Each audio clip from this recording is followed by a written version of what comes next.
lagi saya mengingatkan untuk jangan lupa mempersiapkan catatan dan jangan lupa meluruskan niat untuk menuntut ilmu. Lalu Bapak dan Ibu sekalian, azanillahu wa iyyakum rahimani wa rahimakumullah, insight sedikit saja dari saya bahwasannya kajian kita pada pagi hari ini muqaddimah dari sesuatu yang jauh lebih besar dan lebih mendalam. Akan ada event khusus yang diadakan oleh Sekolah Bisnis Syariah dan insya Allah informasi selengkapnya akan kami berikan setelah kajian usai atau kajian telah berlangsung. Setelah sesi tanya jawab, insya Allah. Baik, Bapak dan Ibu sekalian, azanillahu wa iyyakum rahimani wa rahimakumullah. Sebelumnya saya minta izin terlebih dahulu kepada guru kita Al-Fadilatu Ustadz Dwi Condro Triyono Hafizahullah untuk sedikit menyampaikan profil beliau. Saya akan coba share screen berkaitan dengan CV beliau di sini. Baik. Ini dia beliau wah Masya Allah ya, beliau ini nama lengkapnya adalah Dwi Condro Triyono PhD, Hafizahullah. Beliau lahir di Rembang tanggal 8 Februari 1967 dan pendidikan formal beliau menempuh pendidikan S1 serata 1 program studi mikrobiologi di Universitas Gadjah Mada. Lalu S2-nya beliau menempuh program studi ekonomi Islam di Magister Studi Islam di Universitas Islam Indonesia. Lalu S3-nya beliau masih di bidang ekonomi, bidang PhD program Dr. Falsafah PhD di Fakulti Ekonomi dan Perniagaan Universitas Kebangsaan Malaysia. Oh, Masya Allah, S3-nya di Malaysia ya. Baik, jazakallah khair Ustaz. Mudah-mudahan ini semakin menambah rasa kagum kita kepada beliau bahwasannya kita memang menuntut ilmu di person yang memang sangat layak untuk kita ambil ilmunya. Ini kebetulan kalau misalnya saya sama Ustadz Dwi Condro, kita ada persinggungan sedikit Ustadz di Malaysianya. Cuman bedanya antum di UKM, saya di utaranya Ustadz, agak jauh jadinya. Jadi dan juga beda di pendidikannya Ustadz. Kalau antum menempuh PhD, saya cuma S1-nya aja di sana gitu. Baik, kawan-kawan semuanya, azanillahu wa iyyakum rahimani wa rahimakumullah. Sudah 9:10 untuk menghemat waktu. Kita mungkin berikan kesempatan kepada guru kita, Al-Fadilatu Ustadz Dwi Condro untuk menyampaikan materinya. Kepada Ustadz Dwi Condro Triyono Hafizahullah, falyatafaddal masykura. Silakan Ustadz. Terima kasih. Assalamualaikum warahmatullahi wabarakatuh. Waalaikumsalam warahmatullahi wabarakatuh. Alhamdulillahirabbil alamin. Shalatu wassalamu ala asrofil anbiya'i wal mursalin. Sayyidina wa maulana Muhammadin wa ala alihi wa sahbihi ajma'in, amma ba'd. Bapak Ibu dan saudara-saudara sekalian yang dirahmati Allah, alhamdulillah pagi hari ini kita bisa dipertemukan oleh Allah Subhanahu wa taala untuk membahas satu pembahasan yang sekarang lagi panas, lagi anget, lagi bikin kisruh, yaitu persoalan ketenaga kerjaan atau kepegawaian yang merupakan salah satu klaster dari Undang-Undang Cipta Kerja ya. Aslinya itu Cipta Lapangan Kerja, disingkat Cilaka, karena menimbulkan cilaka sehingga kemudian diganti dengan Cipta Kerja. Tapi disingkat Ciker gitu. Kalau orang Jawa Ciker itu ya tangannya ciker, tangannya cacat. Kalau bukan orang Jawa nggak ngerti ciker itu. Ya dua-duanya jelek, cilaka maupun ciker itu memang menimbulkan malapetaka kalau tidak hati-hati di dalam menyusun undang-undang atau peraturan. Baik, tadi sudah disampaikan bahwa materi ini sebagai pembuka ya, untuk kajian yang lebih lengkap. Saya tidak tahu nanti ada berapa kali pertemuan untuk membahas. Yang jelas tidak hanya dengan saya, tapi dengan beberapa ustadz yang lain untuk menuntaskan pembahasan tentang sistem kepegawaian di dalam Islam. Jadi tema besar kita adalah sistem kepegawaian dalam Islam. Untuk hari ini kita anggap saja sebagai muqaddimahnya ya, pembukaan, kerangka besarnya seperti apa. Untuk memudahkan saya akan share screen.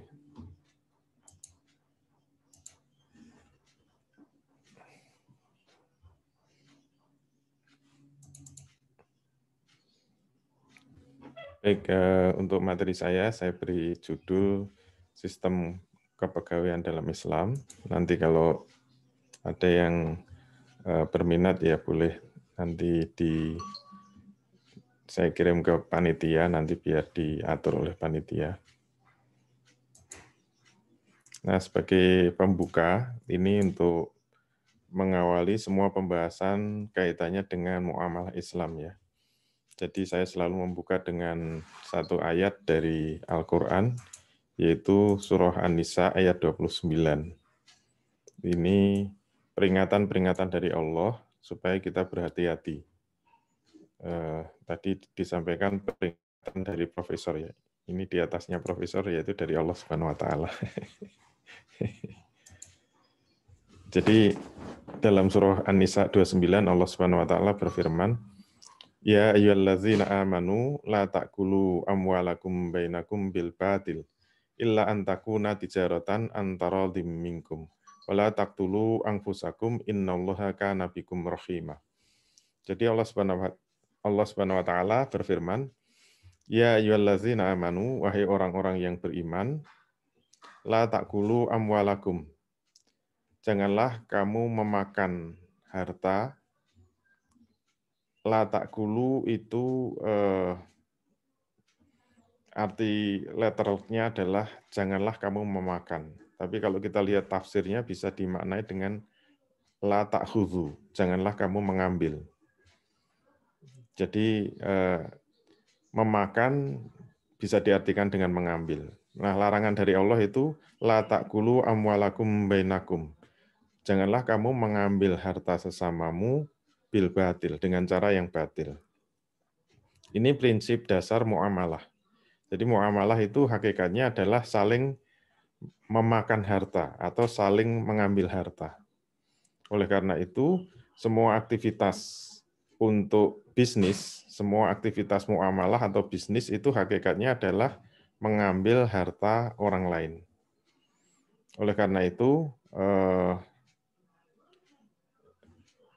Allah Subhanahu wa taala benar-benar memberikan warning yang keras. Janganlah kamu mengambil harta sesamamu dengan cara yang batil. Batil itu maknanya lebih dalam dari haram ya. Batil itu maknanya adalah tidak sah. Dan konsekuensi dari batil itu lebih panjang daripada haram. Oleh karena itu, kalau Allah sudah mengatakan batil, itu maknanya apa?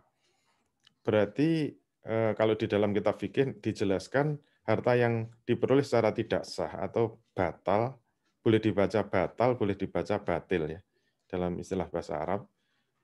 Kalau memang harta yang kita peroleh itu secara batil atau secara batal, maka konsekuensinya di dunia ini tidak dinilai oleh Allah Subhanahu wa taala. Dan di akhirat akan mendapatkan azab dari Allah Subhanahu wa taala. Itu kalau harta yang kita peroleh itu tidak sah atau batil. Berarti maknanya apa? Kalau kita mendapatkan harta secara tidak sah atau batal, berarti semua pemanfaatan terhadap harta itu nanti menimbulkan hukum haram. Nah, haram itu baru di atasnya. Di atasnya tidak sah. Itu istilah di dalam apa? Di dalam usul fikih itu nanti disebut pelanggaran terhadap hukum wad'i. Jadi kalau yang dilanggar adalah hukum wad'i, itu menimbulkan tidak sah. Tapi pelanggaran terhadap hukum taklifi itu menimbulkan haram atau makruh. Oleh karena itu, pelanggaran terhadap hukum wad'i itu memang lebih berat. Jadi kalau sudah disebut tidak sah, konsekuensinya panjang. Jadi harta yang kita peroleh secara tidak sah, itu maka semua tasarruf terhadap harta itu menjadi haram. Misalnya saja ya, kita memperoleh harta dengan cara, misalnya kita membeli sepeda motor ya. Ini contoh, kalau jatuhnya sampai batal. Kita membeli sepeda motor dengan akad leasing. Leasing itu akad mencampur adukkan antara sewa menyewa dengan jual beli. Biasanya dikenal dengan istilah sewa beli. Nah, kalau ada akad double seperti ini, istilahnya adalah terjadi multi akad, atau istilah Arabnya adalah al-uqud al-murakkabah. Jadi ada multi akad, ini jatuhnya adalah batal. Jadi jual beli secara leasing itu jatuhnya batal. konsekuensinya sangat sangat panjang. Jadi kalau jual belinya secara tidak sah atau batal menyebabkan apa? Sepeda motor itu kita tasarufkan atau kita manfaatkan menjadi haram semuanya. Jadi kalau sepeda motor itu kita naiki itu hukumnya haram, kita bawa untuk kerja itu hukumnya haram, kita pakai untuk bisnis hukumnya haram. Nanti kalau sepeda motor itu dijual juga hukumnya haram, kalau itu disewakan juga haram, kalau itu disumbangkan juga haram, diinfakkan itu juga haram. Semua pemanfaatan terhadap harta yang diperoleh secara batil itu hukumnya adalah haram. Itu kita harus hati-hati dengan istilah batal ya. Ya, biasanya memang istilah batal itu akrab untuk amaliyah ibadah. Kalau ibadah kita sudah akrab dengan istilah batal ya. Misalnya saja kalau kita sholat ya, walaupun sebagus apapun, kalau misalnya jadi imam masjid ya, sholatnya sangat bagus, bacaannya panjang, merdu, kemudian sujudnya lama, rukuknya lama. Tapi begitu selesai salam dia menyampaikan kepada jamaah, jamaah, kan jawabnya gitu. Jamaah. Mohon maaf tadi saya belum wudu. Nah kalau imam bilang gitu kan batal itu. Nggak ada gunanya. Dan itu tidak bisa ditaubati kan. Nggak mungkin terus imamnya langsung duduk istighfar, ya Allah maafkan saya, terimalah sholat saya. Nggak bisa itu. Walaupun dia istighfar terus, dia itu bertaubat terus, tetap tidak akan diterima oleh Allah Subhanahu Wa Taala. Kenapa? Karena sholatnya batal. Batal maknanya tidak dinilai sama sekali oleh Allah Subhanahu Wa Taala di dunia ini. Dan di akhirat hanya mendapatkan azab. Walaupun dia sudah sholat. Sholatnya sangat lama tetap dihitung apa? Batal. Kenapa? Karena tidak wudhu. Itu tidak sah. Nah, istilah batal ini sudah biasa ya untuk persoalan-persoalan ibadah. Termasuk kemarin yang heboh ketika Menteri Agama kok khutbah Jumat di Istiqlal, ternyata ada rukun yang ketinggalan, yaitu tidak membaca sholawat.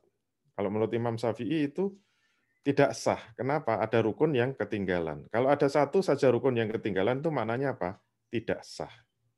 Berarti apa? Jumatannya batal. Nah ini walaupun seluruh masjid itu istighfar semua tetap nggak diterima. Dan dianggap tidak Jumatan. Seluruh masjid dianggap tidak Jumatan. Gara-gara apa? Batal Jumatannya. Tidak ada bacaan sholawat atas Nabi Shallallahu Alaihi Wasallam. Ini batal. Berarti apa? Kalau pengen sah harus diulang lagi itu khutbah Jumatnya. Harus diulang lagi. Kalau enggak ya tidak dianggap sama sekali oleh Allah. Itu konsekuensi kalau menggunakan istilah batal. Berarti ini harus kita waspadai. Ternyata istilah batal itu tidak hanya untuk ibadah. Ayat ini berkaitan dengan muamalah. Berarti muamalah itu bisa juga batal. Nah, kalau kita dalam bisnis, dalam bermuamalah itu jatuhnya batal, maka harus hati-hati. Kalau itu tidak sah, itu harus hati-hati. Demikian juga nanti di dalam kepegawaian atau ketenaga kerjaan. Jadi kita jangan sampai menjadi juragan, kemudian mengangkat karyawan, tetapi dengan akad yang tidak sah. Pengangkatan secara tidak sah. Nanti ada pembahasan secara khusus kontrak tenaga kerja. Tapi tidak hari ini karena itu nanti sudah materi khusus lanjutan yang sudah detail. Ini hanya kerangka besarnya saja. Oleh karena itu kalau sampai kita mengangkat tenaga kerja secara tidak sah, berarti ya nanti apa yang diperoleh oleh karyawannya itu tidak sah, kemudian manfaat yang diterima oleh juragannya juga tidak sah. Gara-gara apa? Gara-gara kontrak tenaga kerjanya itu tidak sah. Nah, oleh karena itu kita harus hati-hati di dalam semua muamalah, termasuk nanti dalam persoalan ketenaga kerjaan. Dan biasanya ini disepelekan. Oleh karena itu kita sekarang kita harus memulai bahwa yang harus hati-hati tidak hanya urusan-urusan ibadah, tapi juga urusan-urusan muamalah. Nah, bagaimana agar sah? Nah, ini diberikan kerangka besarnya oleh Allah Subhanahu wa taala, yaitu dengan istisna. Jadi ada huruf istisna ini menunjukkan pengecualian.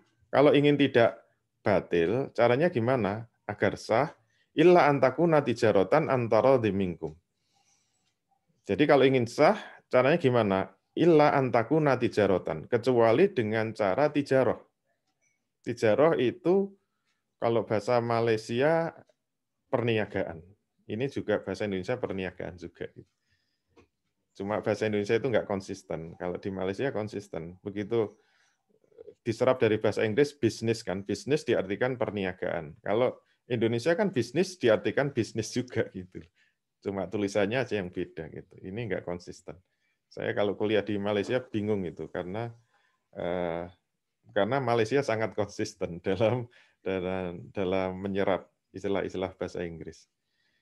Saya kalau baca buku ekonomi Malaysia ya mules perut saya gitu karena variabel itu diterjemahkan dalam bahasa Melayu. Kalau kita kan variabel, tulisannya variable, diterjemahkan variabel gitu. Sudah bahasa Indonesia. Kalau bahasa Melayu kan pemboleh ubah. Variabel itu pemboleh ubah. Jadi ada pemboleh ubah bergantung dan tidak bergantung, pemboleh ubah. Saya yang bingung lagi kalau ada pemboleh ubah, jadi variabel dummy. Dummy diterjemahkan patung. Jadi ada judulnya itu pemboleh ubah patung. Ini maksudnya apa? Ternyata variabel dummy. Kalau di buku kita nggak diterjemahkan, ya dummy tetap dummy. Variabel dummy. Gitu. Kalau bahasa Melayu, pemboleh ubah patung. Patung memang nggak boleh diubah-ubah. Tapi saya hargai karena Malaysia konsisten. Kalau kita malas untuk membuat bahasa Indonesia, jadi yang penting tulisannya sudah Indonesia. Baik, tijaroh itu maknanya lebih tepat perniagaan memang. Kalau bahasa Inggris bisnis. Kalau diterjemahkan perdagangan itu lebih sempit. Jadi perniagaan itu bisnis. Tetapi kalau di tafsirnya itu tidak hanya berhenti illa antakuna tijarotan, tapi mufasir akan melanjutkan bukan sembarang tijaroh atau bukan sembarang perniagaan, tetapi perniagaan yang sesuai dengan hukum syariat.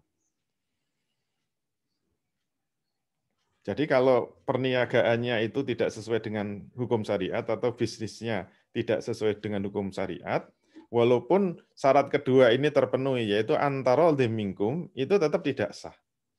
Jadi dua-duanya ini harus terpenuhi, yaitu apa? Perniagaannya itu harus benar, maknanya tata caranya harus benar, dan kemudian kedua belah pihak harus saling ridho. Ini maknanya jangan dibalik, yaitu apa? Yang penting kedua belah pihak ridho, walaupun itu melanggar syariat, itu kemudian dianggap halal gitu loh. Dianggap sah. Itu sebenarnya salah. Jadi saya sering kalau dengan ibu-ibu terutama, ibu-ibu biasanya kalau pengajian nanya gitu loh. Pak, kalau di RT, di PKK RT itu biasanya ibu-ibu ada arisan. Dan setiap ada arisan itu mesti ada simpan pinjamnya. Nah, kalau simpan pinjamnya itu biasanya sudah disepakati. Nanti semua yang meminjam itu harus memberikan tambahan seikhlasnya lah, seikhlasnya. Yang penting ridho.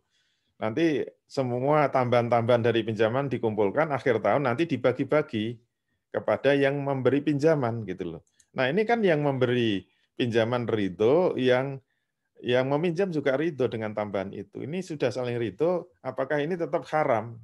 Biasanya nanya gitu. Ya saya jawab tetap haram. Kenapa? Sudah saling ridho kan sesuai dengan Al-Quran. Antarol minkum. Saya jawab ya itu baru separuh gitu loh. Kenapa? Karena tijarohnya itu salah gitu loh. Karena pinjam-meminjam yang menghasilkan tambahan itu riba. Kullu qardin jarra manfaatan fahuwa riba. Setiap qard atau pinjam-meminjam yang menghasilkan manfaat itu adalah riba. Berarti tijarohnya salah walaupun sama-sama ridho. Nah, kalau mereka protes terus, yang penting kan sudah ridho. Kan dari Quran cuma disebut tijaratan antaridin minkum. Yang penting perniagaannya sudah saling ridho. Biasanya ngikuti Ustadz Abdus Somad pakai contoh apa? Misalnya saja laki-laki perempuan ketemu malam-malam tawar-menawar, Mbak semalam berapa Mbak tarifnya gitu loh. Wah, karena saya mantan artis ya 80 juta lah semalam gitu. Misalnya begitu. Wah, saya mahasiswa ya Mbak gitu loh. 100.000 gimana? Wah, jauh banget. Ya nggak apa-apa lah, 500.000. Bener Mbak? Iya. Ridho Mbak, ridho. Ikhlas, ikhlas. Nah, itu kan sudah saling ridho. Semalam 500.000.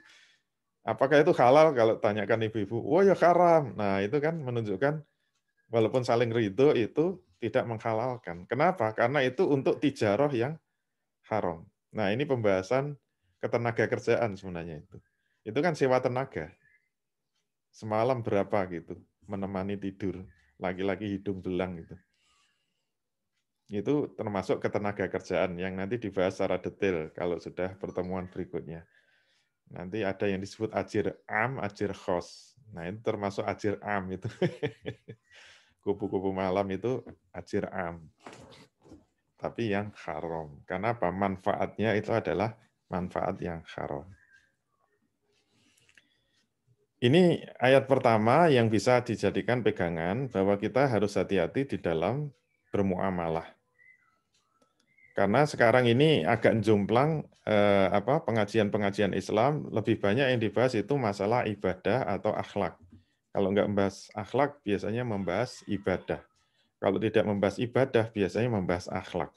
Kalau tidak membahas akhlak, biasanya membahas ibadah. Kalau tidak membahas ibadah, biasanya akhlak. Kalau nggak akhlak, biasanya ibadah.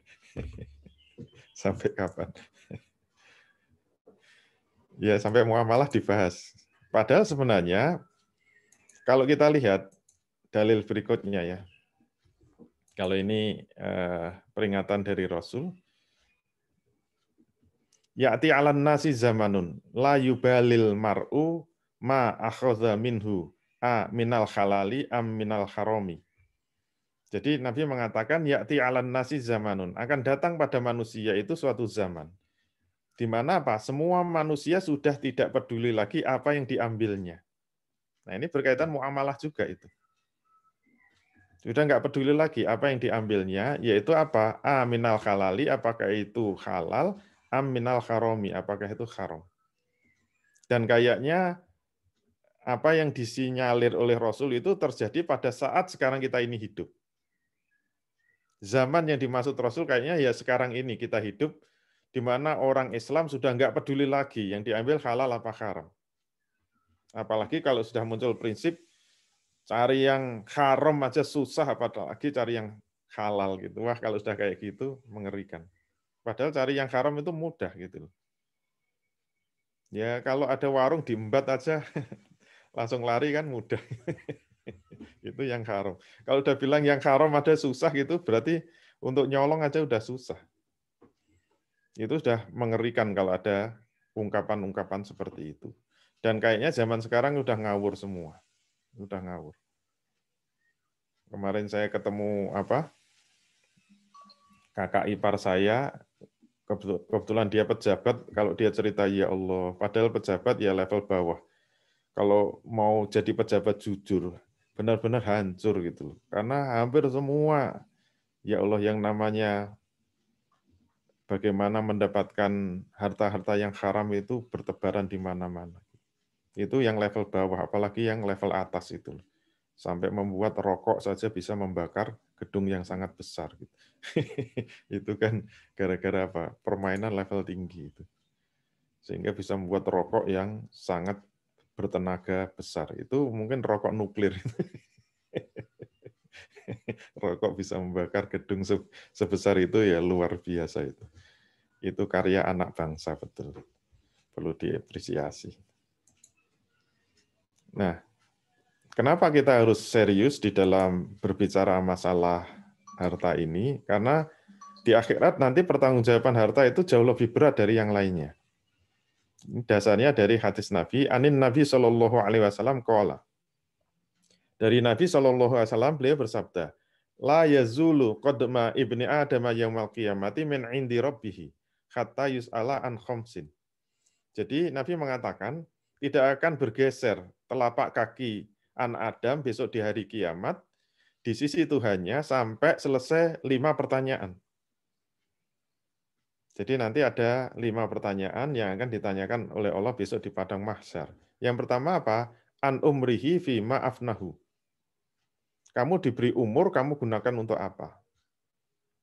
Jadi untuk pertanyaan tentang umur itu pertanyaannya hanya satu, yaitu apa? Kamu gunakan untuk apa?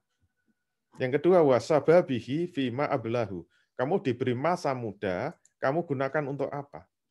Ini juga hanya satu. Diberi masa muda, kamu gunakan untuk apa? Tapi khusus harta, itu ternyata pertanyaan dua. Pertanyaannya dua. Wa malihi, kamu diberi harta, pertanyaan pertama apa? Min aina kasabahu. Kamu peroleh dari mana? Pertanyaan kedua, wa fi ma anfaqahu. Kemudian kamu nafkahkan atau kamu gunakan untuk apa? Berarti hisab untuk harta ini sangat amat panjang sekali. Terutama yang kaya. Hati-hati yang kaya itu nanti pertanyaannya kan satu persatu. Makanya Nabi ada hadis yang menggambarkan bisa aja nanti selisihnya itu bisa antara yang kaya dan miskin sampai 500.000 tahun. Saking lamanya untuk hisab terhadap harta itu. Nah sekarang orang kok mati-matian cari harta dengan cara yang haram. Itu hisabnya bisa sangat lama sekali. Enak yang miskin kan? Datang ditanya, kamu punya harta enggak? Enggak punya. Ya udah sana masuk surga. Itu kan enak itu, cepet. Tapi kalau kaya ya satu persatu. Karena pertanyaannya selalu dua. Kalau kamu punya harta, kamu itu memperoleh dari mana? Kemudian kalau sudah diperoleh secara halal, terus kamu gunakan untuk apa? Kalau di dompet saya itu misalnya ada duit 1 juta, mesti pertanyaannya, kok bisa di dompet Anda itu punya uang 1 juta? Kamu peroleh dari mana? Terus kalau 1 juta itu sudah sah, terus kamu gunakan untuk apa? Berarti kan panjang sekali. Yang kelima, wa maza amila fima alima. Kamu diberi ilmu, kamu gunakan untuk apa? Nah ini pertanyaan tentang ilmu itu juga cuma satu. Baik, yang lebih berat lagi itu dosa-dosa muamalah. Yang tidak disadari umat Islam sekarang itu apa? Menyepelekan dosa-dosa muamalah. Padahal kalau lihat hadis ini, kita bisa menyimpulkan dosa muamalah itu ternyata tidak bisa langsung ditaubati. Kalau orang bersalah dalam muamalah, tidak bisa langsung ditaubati. Kenapa? Syarat dan ketentuan berlaku.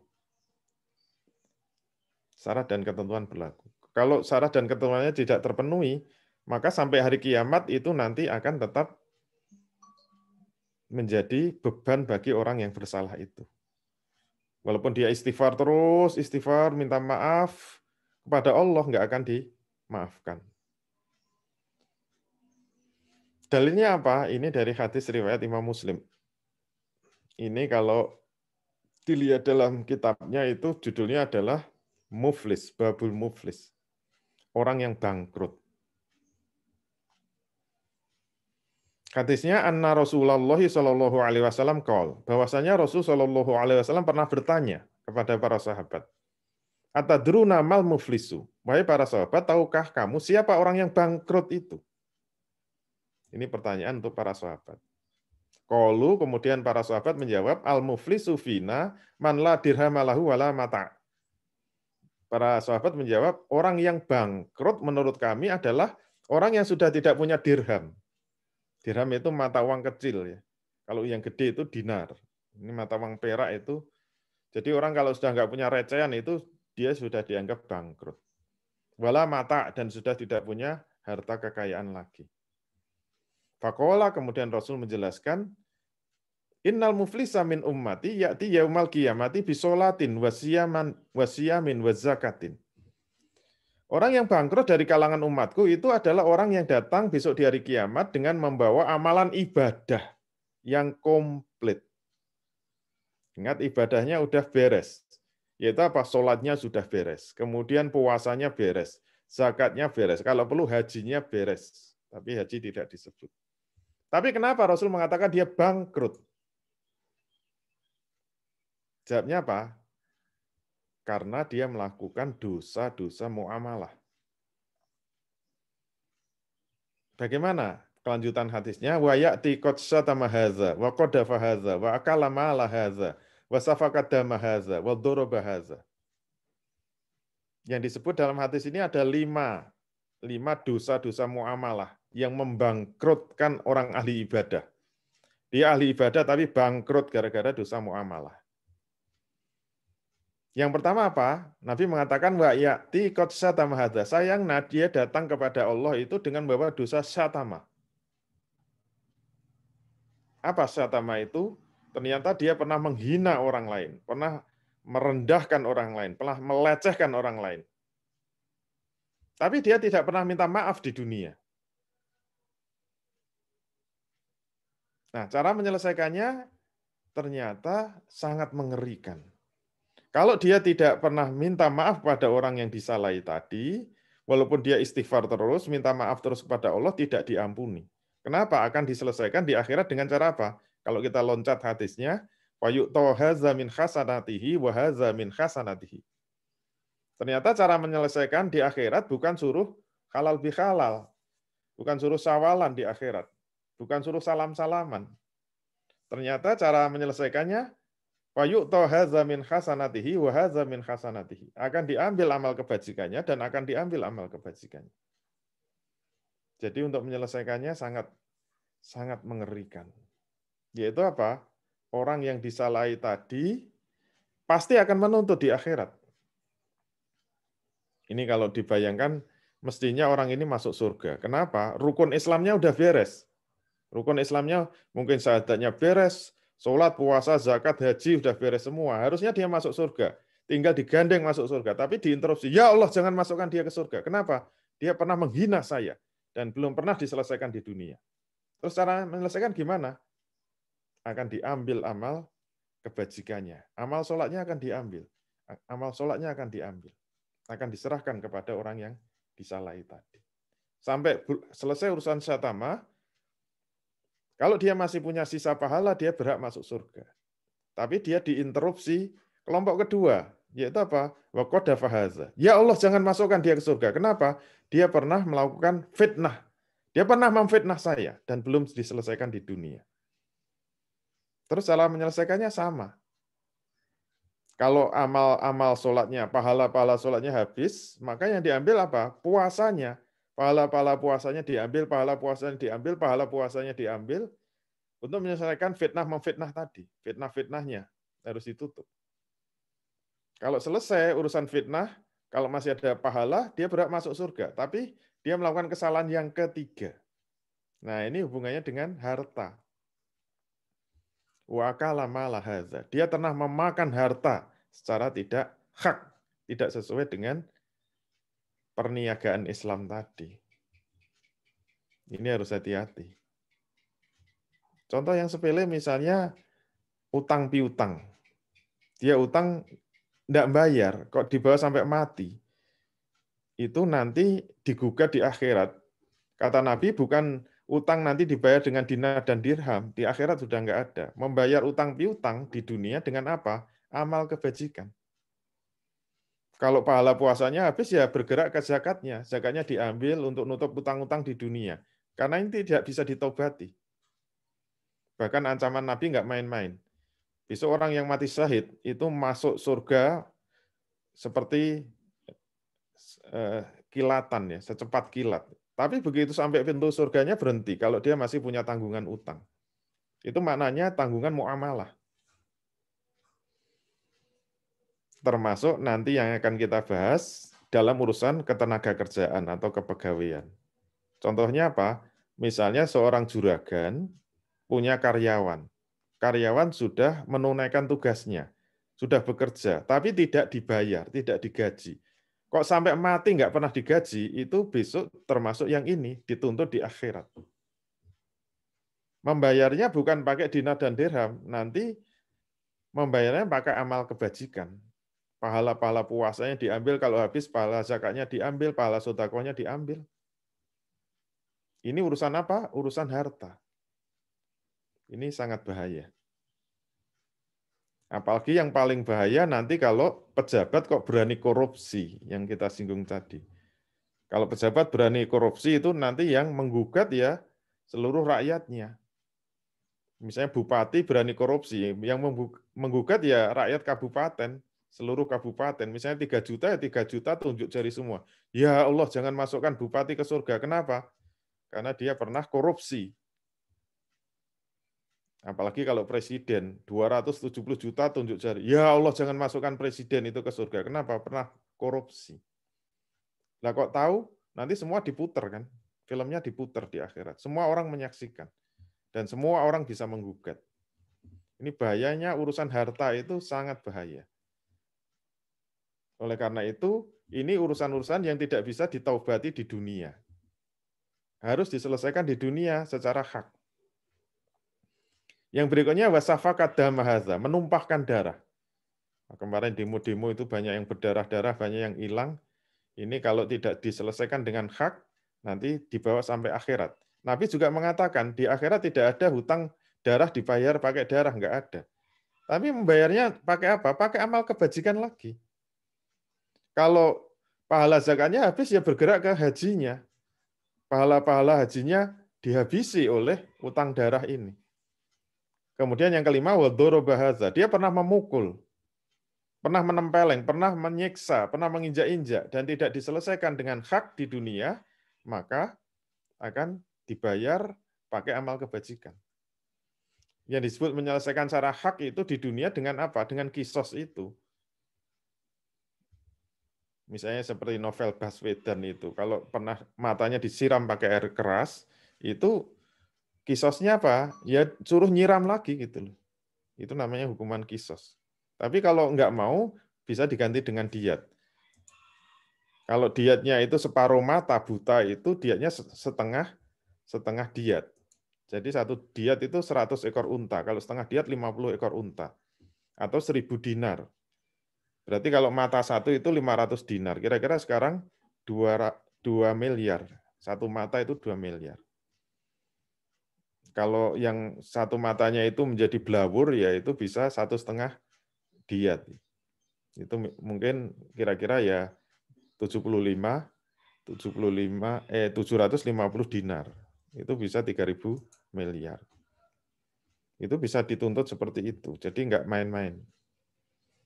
Nah, yang menarik dari hadis itu apa? Penutupnya, yaitu apa? Fa'in faniyat hasanatuhu qabla ayuqdoma alaihi. Ketika habis, semua amal-amal kebajikannya habis. Tapi belum selesai urusan-urusan kewajiban terhadap sesamanya itu, urusan muamalahnya itu, terus bagaimana menyelesaikannya?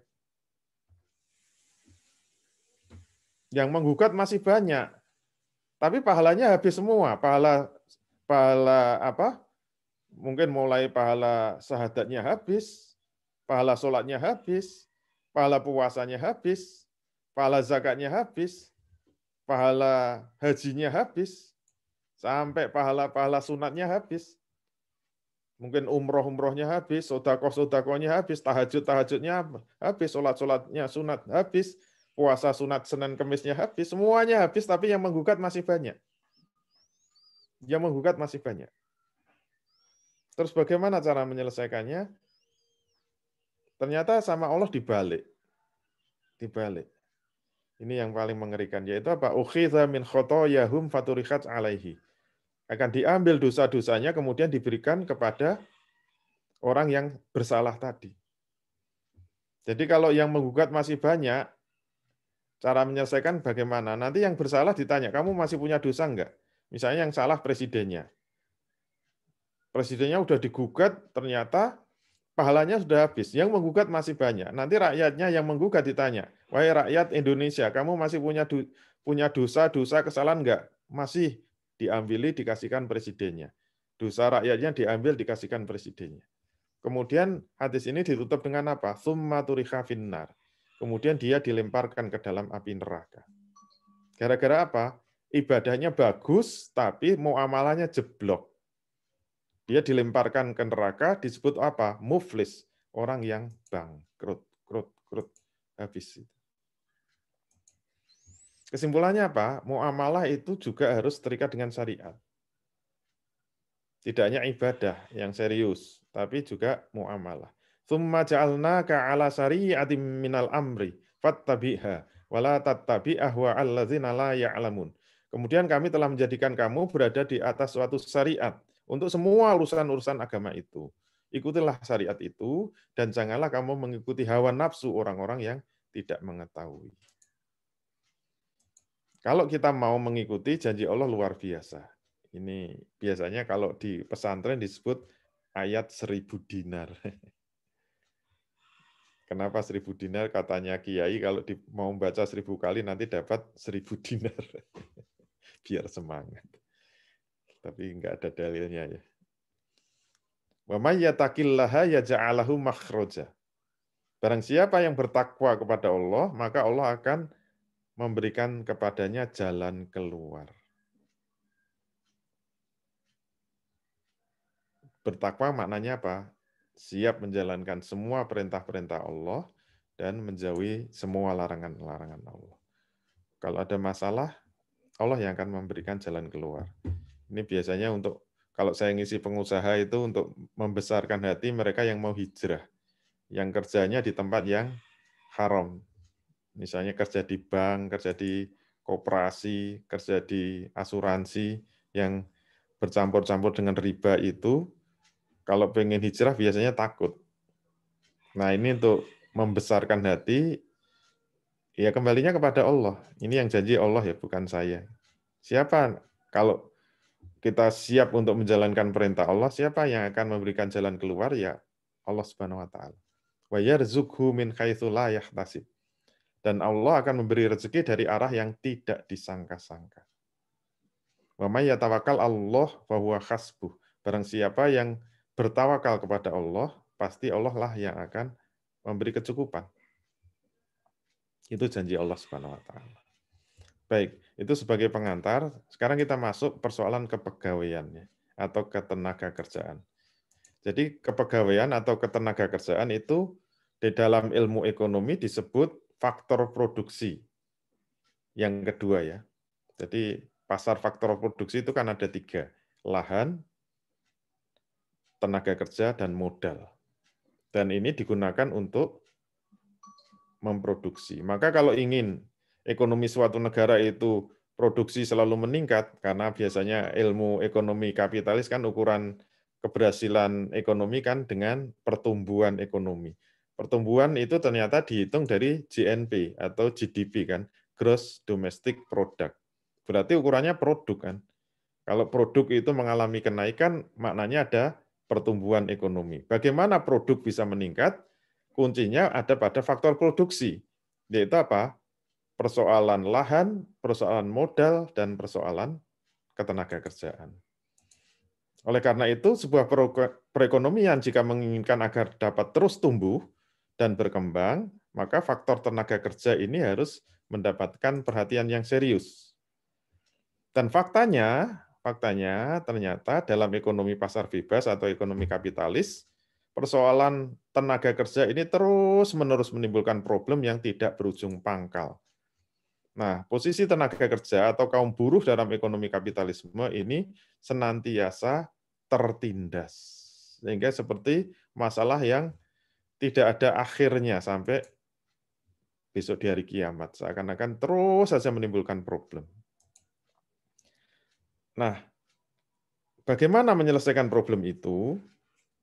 Ya, biasa kalau ilmuwan disuruh menyelesaikan problem itu harus dicari akar permasalahannya. Problem kepegawaian atau ketenagakerjaan itu akar masalahnya itu apa? Ini harus kita ketahui. Jadi kalau kita tidak menyelesaikan dari akar masalahnya, ya tidak akan sembuh. Seperti dokter itu kalau memeriksa pasien, kalau badannya panas, itu harus ngerti penyebab panasnya ini apa. Kalau sampai salah diagnosis, ya nanti salah obat, ya nggak akan sembuh-sembuh. Dia panas itu karena masuk angin, karena flu, atau karena virus corona, itu harus jelas. Nanti cuma masuk angin biasa dikasih obat anti COVID, ya malah divaksin. Ya bahaya itu. Oleh karena itu, termasuk persoalan ketenagakerjaan, kepegawaian itu sebenarnya akar masalahnya apa? Ini harus jelas. Nah, permasalahan yang paling krusial dalam ketenagakerjaan itu ternyata semua bersumber pada persoalan upah atau kompensasi.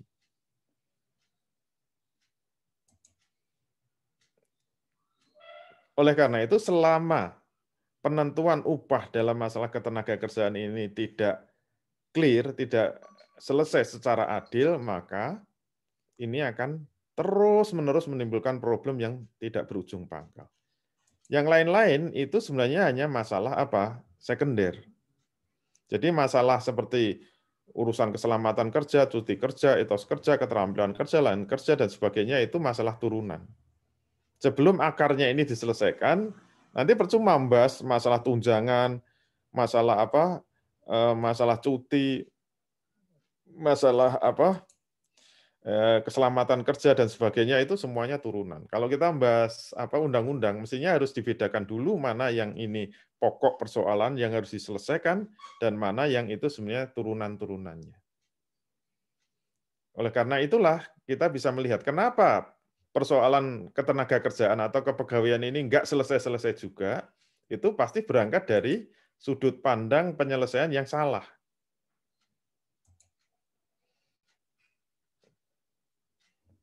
Kita bisa melihat semua aturan atau semua undang-undang itu mesti ada sumber ideologinya. Tidak ada aturan yang tidak bersumber pada ideologi. Dan kita paham ideologi di dunia cuma dua yang diakui manusia, yaitu apa? Kapitalisme dan sosialisme. Kalau Islam sekarang tidak diakui oleh manusia. Termasuk orang Islam juga nggak mau mengakui bahwa Islam itu ideologi. Ya terserahlah. Tapi yang jelas, sumber ideologi itu dua untuk melahirkan undang-undang. Yang pertama adalah kapitalisme, yang kedua sosialisme. Maka kita bisa melihat bagaimana cara pandang kapitalisme dalam menyelesaikan problem ketenagakerjaan ini atau problem kepegawaian ini. Dan nanti kita juga bisa menilai sebenarnya Undang-Undang Cipta Kerja itu sebenarnya bernafaskan apa? Bersumber dari kapitalis atau sosialis? Kita lihat dulu. Nah, menurut pandangan ekonomi kapitalisme, posisi kaum buruh atau pegawai atau karyawan atau tenaga kerja itu adalah bagian dari komponen faktor produksi. Tadi sudah disinggung. Konsekuensinya, sesuai dengan teori ekonomi kapitalis, untuk mendapatkan keuntungan yang setinggi-tingginya, maka upah buruh sebagai salah satu faktor produksi harus ditekan serendah-rendahnya. Ini sudah filosofi kapitalis. Jadi di bangku-bangku kuliah kan diajarkan, yang namanya bisnis yang sukses itu apa? Kalau bisa meraih keuntungan yang setinggi-tingginya. Karena rumusnya kan total profit sama dengan total revenue dikurangi total cost. Itu rumus ekonominya kan begitu. Bagaimana ada total profit itu maksimum? Caranya adalah total revenue harus maksimum, kemudian total cost-nya harus minimum. Nah, ini disebut total cost harus minimum. Total cost itu apa? Total cost sama dengan total fixed cost ditambah total variable cost gitu loh. Kalau total fixed cost mungkin tidak bisa banyak diotak-atik, tetapi yang variable cost, nah salah satu variable cost itu adalah gaji pegawai atau gaji buruh. Itu termasuk variable cost, termasuk bahan baku. Oleh karena itu kalau pengen profitnya itu setinggi-tingginya, caranya gimana? Biayanya atau cost-nya itu harus ditekan serendah-rendahnya. Bagaimana caranya? Salah satu yang paling empuk, paling mudah ditekan, itu adalah upah buruh. Nah, upah buruh ini harus ditekan serendah-rendahnya untuk mendapatkan keuntungan yang setinggi-tingginya. Itu cara pandang kapitalis memang begitu. Nah, disinilah kemudian muncul istilah the iron wages law, hukum upah besi. Hukum upah besi. Ini memang yang mengkritik orang sosialis. Di dalam ekonomi kapitalis, upah buruh itu pasti seperti besi. Maksudnya apa? Ya kaku. Besi itu nggak bisa ditekuk-tekuk. Jadi hukum upah besi itu upah buruh tidak bisa dinaikkan dan tidak bisa diturunkan. Kenapa upah buruh tidak bisa dinaikkan? Jawabnya apa? Jawabnya kalau nanti ada demo, misalnya buruhnya itu demo menuntut kenaikan upah, apa jawab juragan? Jawabnya enteng saja. Kalau Anda sudah nggak kerasan, nggak mau dengan upah seperti itu, ya keluar saja. Kenapa? Yang antri ingin kerja di pabrik saya itu banyak kok. Lihat itu di luar sudah mengular. Panjangnya 3 km. Itu ngantri ingin kerja di tempat saya. Sekarang Anda gajinya berapa? Kalau di Jogja UMR-nya kan 1,6 juta. Jogja 1,6 juta. Anda itu sudah saya gaji 1,6 juta. Enggak terima kasih. Mereka yang ngantri itu saya gaji 1,5 mau, 1,3 mau, 1 juta juga mau. Ngantri mereka mau kerja di sini. Anda enggak terima kasih, malah minta gajinya naik gitu. Kalau enggak kerasan, pergi dari sini. Wah, enak saja kan juragan. Berarti apa? Upah buruh enggak mungkin naik. Tapi juga nggak bisa turun. Kenapa? Ternyata penentuan upah buruh didasarkan kepada kebutuhan fisik minimum.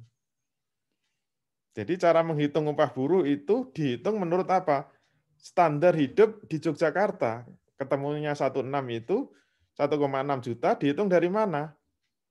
Nanti dihitung kebutuhan kalori per bulan itu berapa. Kalau sehari itu misalnya 600 gram, nanti dikalikan sebulan. 600 kali 3, 18 kilo. 18 kilo per kilonya berapa? Kalau 10.000 berarti 180.000. Itu komponen nutrisi untuk kebutuhan nutrisi per bulan itu 180.000. Nanti ditambah untuk apa? Kebutuhan lauk pauk. Nah, lauk pauknya berapa? Misalnya 5.000. 5.000 kali 30. Berapa? Misalnya 150.000. Ditambahkan lagi. Nanti kebutuhan untuk apa? Untuk transportasi. Transportasi berapa? Terus nanti kebutuhan untuk kalau dia bujang, dia ngekos di Jogja itu berapa? Misalnya sebulan 300.000. Tambahkan lagi. Untuk keperluan alat mandi berapa? Beli pakaian berapa? Untuk kosmetik berapa? Ketemunya 1,6 juta. Nah itu pas dihitung untuk biaya hidup 1 bulan. Nah, pertanyaannya, kenapa upah juga nggak bisa turun dari KFM? Kenapa nggak bisa turun? Seperti besi itu. Kenapa terjadi hukum besi, upah besi? Kenapa nggak bisa turun? Jawabnya karena kalau sampai juragan itu menurunkan upahnya, itu pasti merugikan dirinya sendiri. Coba kalau di Jogja itu 1,6, dibayar cuma 1 juta misalnya. Ya nanti tanggal 15 sudah nggak ada yang masuk. Kenapa buruhnya nggak ada yang masuk semua? Ya nggak ada yang makan. Gajinya 1 juta hanya bisa hidup untuk setengah bulan. Ya sudah. Yang rugi siapa? Pabriknya sendiri kan rugi. Berarti apa kesimpulannya? Memang upah buruh tidak bisa lebih rendah dari KFM. Tapi nggak bisa lebih tinggi karena yang ngantre banyak untuk kerja di pabrik saya ini. Nggak bisa lebih tinggi. Itu yang namanya upah besi. Nah, nanti dilihat Undang-Undang Cipta Kerja itu menetapkan upah berdasarkan apa? Kalau berdasarkan kebutuhan fisik minimum yang nanti tertuang dalam UMR, upah minimum regional atau UMP provinsi atau UMK, upah minimum kota, berarti ini mengikuti pandangan kapitalis. Pandangan kapitalis. Khas kapitalis. Tapi kalau sosialis itu beda. Karena musuhnya dan dia itu sangat benci dengan kapitalis. Kenapa benci? Karena dianggap kapitalis itu menindas kaum buruh. Kenapa kapitalis menindas kaum buruh? Karena juragan itu tidak ikut kerja, tetapi dia yang mengambil semua keuntungan dari produksi. Semua keuntungan produksi itu kan 100% diambil oleh pemegang kapital, pemodalnya, atau pemilik pabriknya. Padahal dia tidak ikut kerja. Zolim dia itu. Itu kemudian orang sosialis mengeluarkan teori apa? Teori surplus labor and value theory. Surplus labor and value theory, yaitu teori nilai lebih tenaga kerja. Kenapa? Karena yang bekerja itu buruhnya, yang memeras keringat itu buruhnya, tetapi yang mengambil 100% keuntungannya itu adalah juragannya. Itu tidak adil. Maka bagaimana agar adil? Yang adil itu siapa saja yang pengen dapat duit, dapat harta, dapat upah, itu harus dengan kerja. Prinsipnya apa? Kerja, kerja, kerja. Nggak ada hubungannya dengan apa-apa ya. Maka kaidah ketenaga kerjaan atau kepegawaian yang adil itu apa? Ini prinsipnya orang sosialis. Pekerjaan itu bagi masing-masing sesuai kemampuan atau kesanggupannya.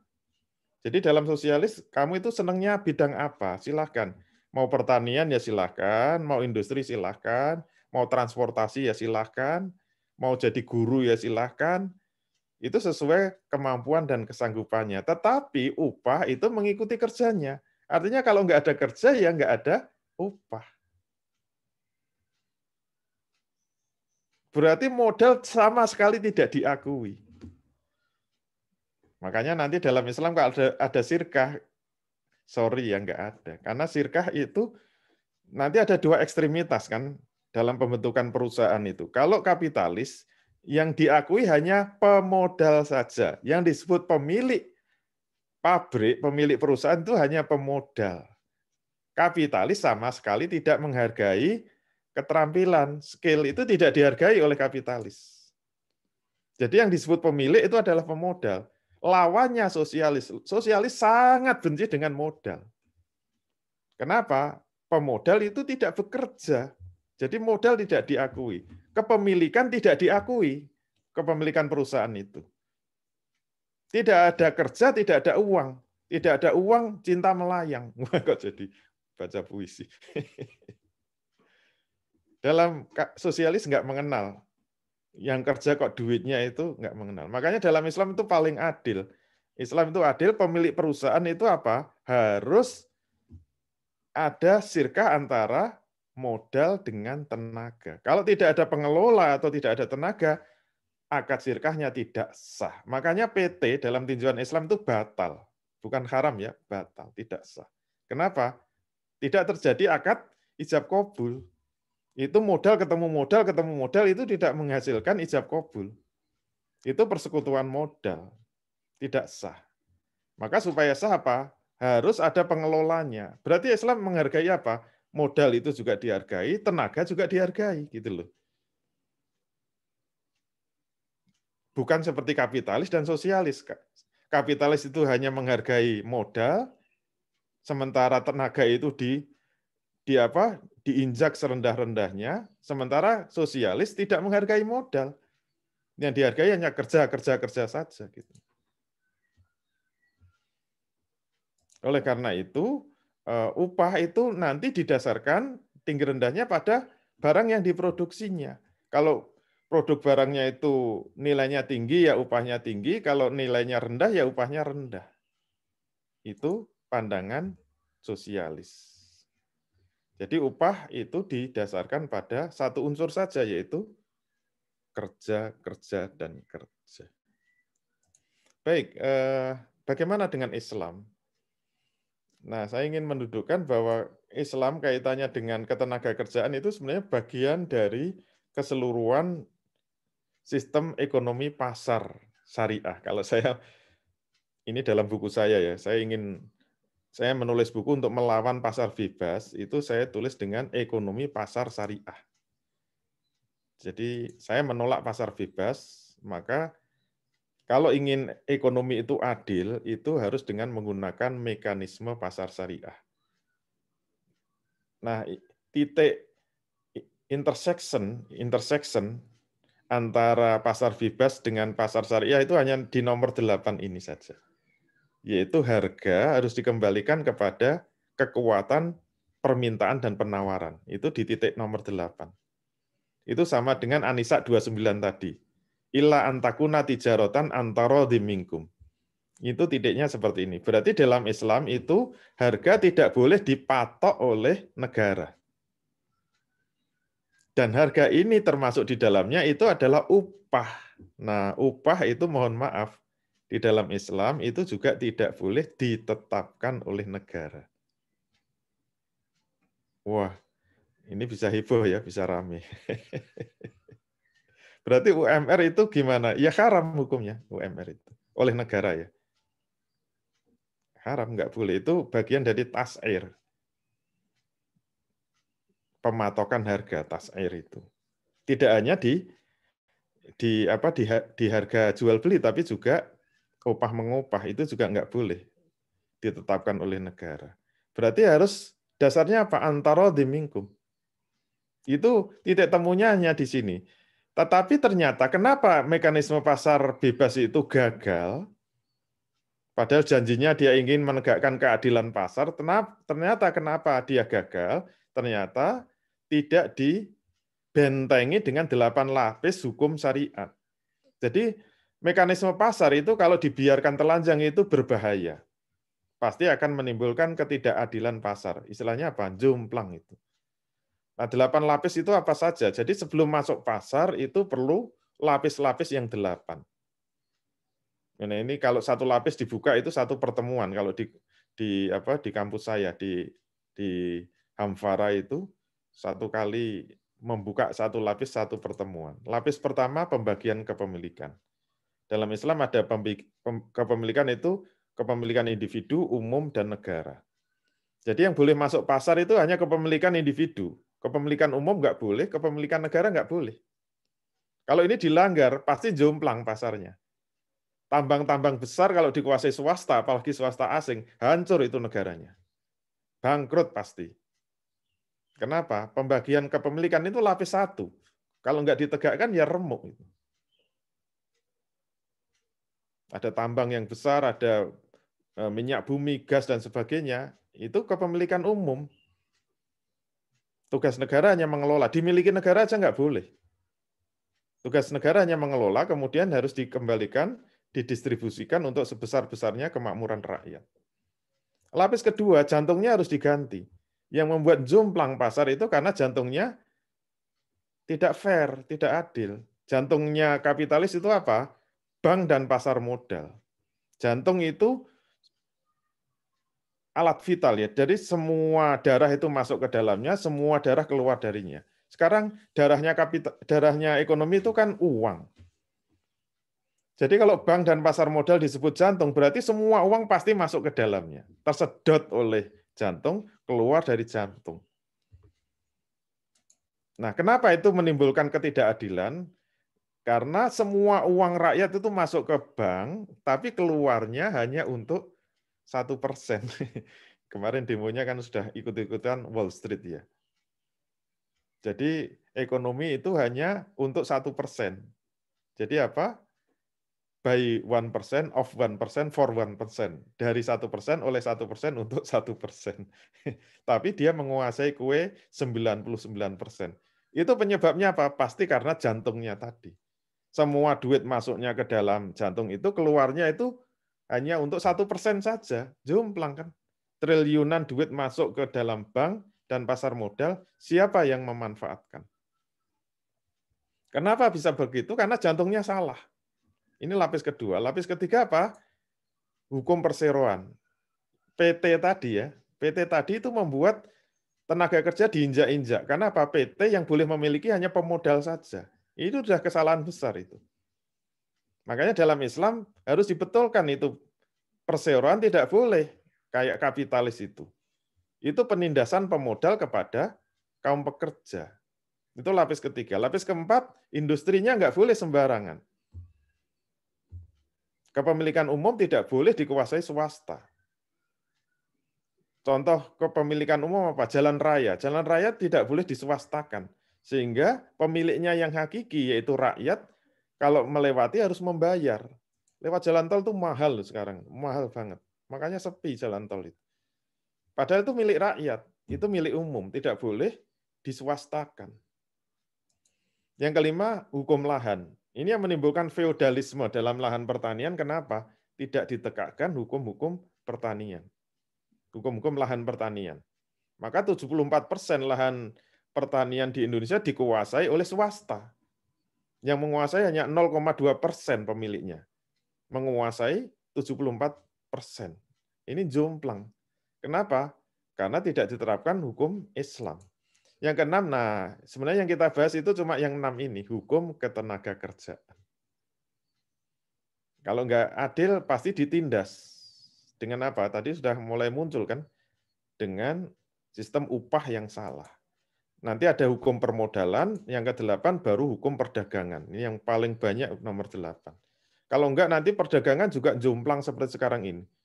Orang-orang bisnis itu hanya bakar-bakar miliaran untuk apa? Hanya untuk ngejar brand supaya apa? Sahamnya naik. Sehingga dia main curang kan. Ini kalau nggak diatur dengan hukum perdagangan ya ambiar semua nanti. Hancur. Nah, ini pembahasan kalau utuh dalam buku saya yang judulnya Ekonomi Pasar Syariah, memang kita bahas satu-satu tiap lapis. Tapi kita buka satu aja yang nomor 6, yaitu apa? Kepegawaian. Nah, ini dalil-dalilnya nanti bisa dibaca. Nanti kita bahas setelah pembahasan detail ya. Dalil-dalilnya ada banyak. Tapi saya masuk kepada yang penting aja ini kaitannya dengan sebelum masuk kepada definisi kepegawaian atau ketenagakerjaan. Salah satun ana khosmuhum yaumal qiyamati. Rajulun a'ta bi summa ghadara. Wa rajulun ba'a khurra fa'akala samanuhu. Wa rajulun istajara ajiran fastaufa minhu wa lam yufihi ajrahu. Ada 3 orang yang akan aku musuhi besok di hari kiamat nanti. Aku ini adalah Allah. Berarti ini hadis qudsi kan. Ada 3 orang yang akan dimusuhi Allah besok di hari kiamat, yaitu orang yang sudah memberi baiat kepada khalifah karena Allah, tetapi dia berkhianat. Yang kedua, orang yang menjual orang merdeka sebagai budak, kemudian dia makan hasil penjualannya. Nah, yang terkait dengan ketenagakerjaan itu yang nomor 3, yaitu apa? Wa rajulun istajara ajiron, seseorang yang sudah mengontrak seorang pekerja atau pegawai, fastaufa minhu, dan pegawainya itu sudah menunaikan tugasnya atau menunaikan pekerjaannya, walam yufihi ajruhu, tapi dia tidak membayar upahnya. Kenapa? Pasti ada kesalahan dalam mekanisme penentuan upah. Misalnya yang salah contohnya apa? Nanti dalam detail-detail kita bahas. Yaitu apa? Upahnya itu menggunakan persentase dari hasil penjualan. Itu salah itu. Sales kok dibayar nanti kalau kamu mau memasarkan produk saya, gajinya berapa? 10% dari hasil penjualan. Itu salah. Itu maknanya apa? Kalau dia sudah muter-muter sebulan nggak laku sama sekali, berarti kan tidak dibayar. Padahal dia sudah menunaikan tugasnya. Yaitu apa? Menawar-nawarkan produk kita. Kenapa? Karena skema upahnya salah gitu loh. Menggunakan persentase itu termasuk tidak sah itu. Tidak sah. Jadi harus hati-hati. Oleh karena itu, kemudian Islam memberikan definisi tentang ketenagakerjaan atau kepegawaian itu apa? Secara lughah, definisi bahasa apa? Mustaqotun minal ajri. Jadi ini ijaroh atau ketenagakerjaan itu sebenarnya diambil dari makna al-ajru, upah, yaitu apa? Al-iwad atau kompensasi. Nah, makna syar'inya amma fi syar'i fal ijaratu hiya aqdun ala manfaati bi iwadin. Yang dimaksud dengan ijarah itu adalah akad atas manfaat yang diberi kompensasi. Nah, di sini kita tahu ternyata pemberian kompensasi itu dasarnya apa? Bukan KFM. Bukan juga kerja, tetapi manfaat yang diberikan. Dengan menggunakan kalimat lain, al-ijaratu hiya tamlikul manfaatin bi'iwadin. Memberikan manfaat dan diganti dengan kompensasi. Kesimpulannya, ijarah itu mirip jual beli. Jadi kenapa kita itu membayar untuk barang itu dengan nilai tinggi, tapi kadang-kadang kita membayar untuk barang dengan nilai yang rendah. Dasarnya apa? Dasarnya kan kepada objek barangnya itu. Kalau barangnya kita pandang itu bernilai tinggi, maka kita bayar dengan nilai tinggi. Kalau itu objeknya nilainya rendah, maka kita bayar dengan nilai yang rendah. Demikian juga di dalam ijarah. Memberikan penilaian upah, itu dasarnya apa? Nah, objeknya bedanya, kalau jual beli objeknya itu al-mabi atau barang, kalau apa? Kalau ijarah objeknya apa? Al-manfaat, yaitu manfaat. Berarti apa? Kalau memang manfaatnya tinggi, harus diberikan upah yang tinggi. Kalau manfaatnya rendah, harus diupah dengan manfaat yang rendah. Itu adil. Tidak boleh dipatok dengan UMR seperti tadi. Nah, disinilah kita bisa melihat keunggulan Islam. Insya Allah, kalau sistem perupahan itu diterapkan dengan benar, itu kaum buruh tidak ditindas dengan upah seperti KFM tadi. Termasuk majikan juga tidak dirugikan. Nanti kalau KFM-nya naik setiap demo, itu bisa mencekik majikannya juga. Jadi Islam itu melindungi kedua belah pihak.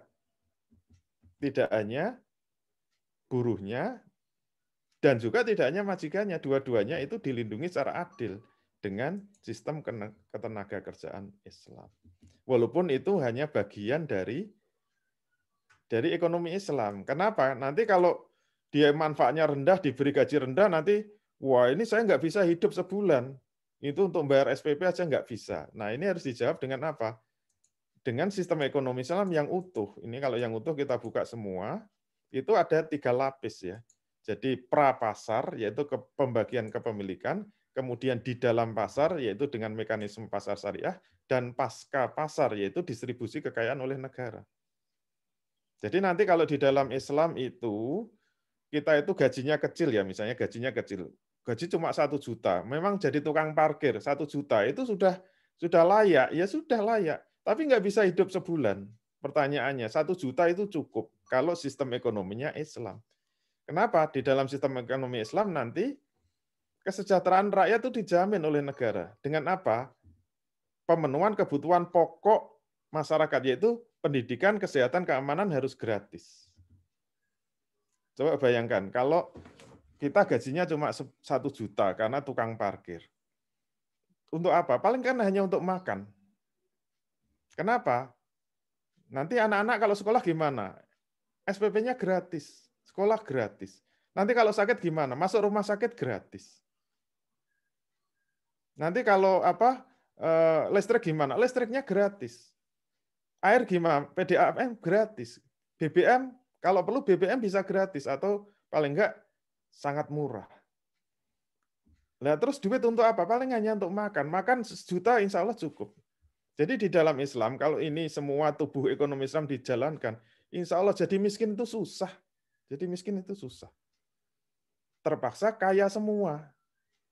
Terpaksa jadi sejahtera. Jadi miskin itu susah di dalam ekonomi Islam. Kalau nggak percaya, mari kita diskusi. Assalamualaikum warahmatullahi wabarakatuh. Waalaikumsalam warahmatullahi wabarakatuh. Hatur nuhun Ustaz, jazakallahu khair atas paparan materinya. Dan Bapak dan Ibu sekalian, azanillahu wa yakum rahimani wa rahimakallah. Kita akan masuk ke sesi tanya jawab. Karena terbatasnya waktu, kita hanya sampai pada pukul 11, kita masih punya kurang lebih sekitar 40 menit untuk bertanya jawab. Bagi Bapak dan Ibu sekalian, azanillahu wa yakum rahimani wa rahimakallah yang ingin bertanya, bisa menuliskan pertanyaannya di kolom chat dan beberapa sudah ada yang masuk, ataupun berinteraksi langsung dengan Ustadz dengan cara mengaktifkan fitur raise hand-nya. Sebelum kita berikan kesempatan bagi yang ingin berinteraksi langsung, silakan nanti fitur raise hand, nanti ketika saya persilakan untuk di-unmute, silakan di-unmute saja. Kita bacakan dulu pertanyaan yang sudah masuk dari sesi chat. Ya. Baik, izin saya share screen pertanyaan yang sudah masuk. Pertanyaan dari dari Pak Maulana di Tangerang. Ustadz, pertanyaannya adalah bagaimana hukumnya bagi pekerja yang memanfaatkan waktu bekerjanya tapi ia gunakan untuk selain pekerjaan yang sudah kita berikan. Lalu bolehkah kita memberlakukan denda finansial atas pelanggarannya itu atau cukup diberi surat peringatan saja? Silakan Ustadz. Baik, ini sudah masuk detail ya, masuk detail.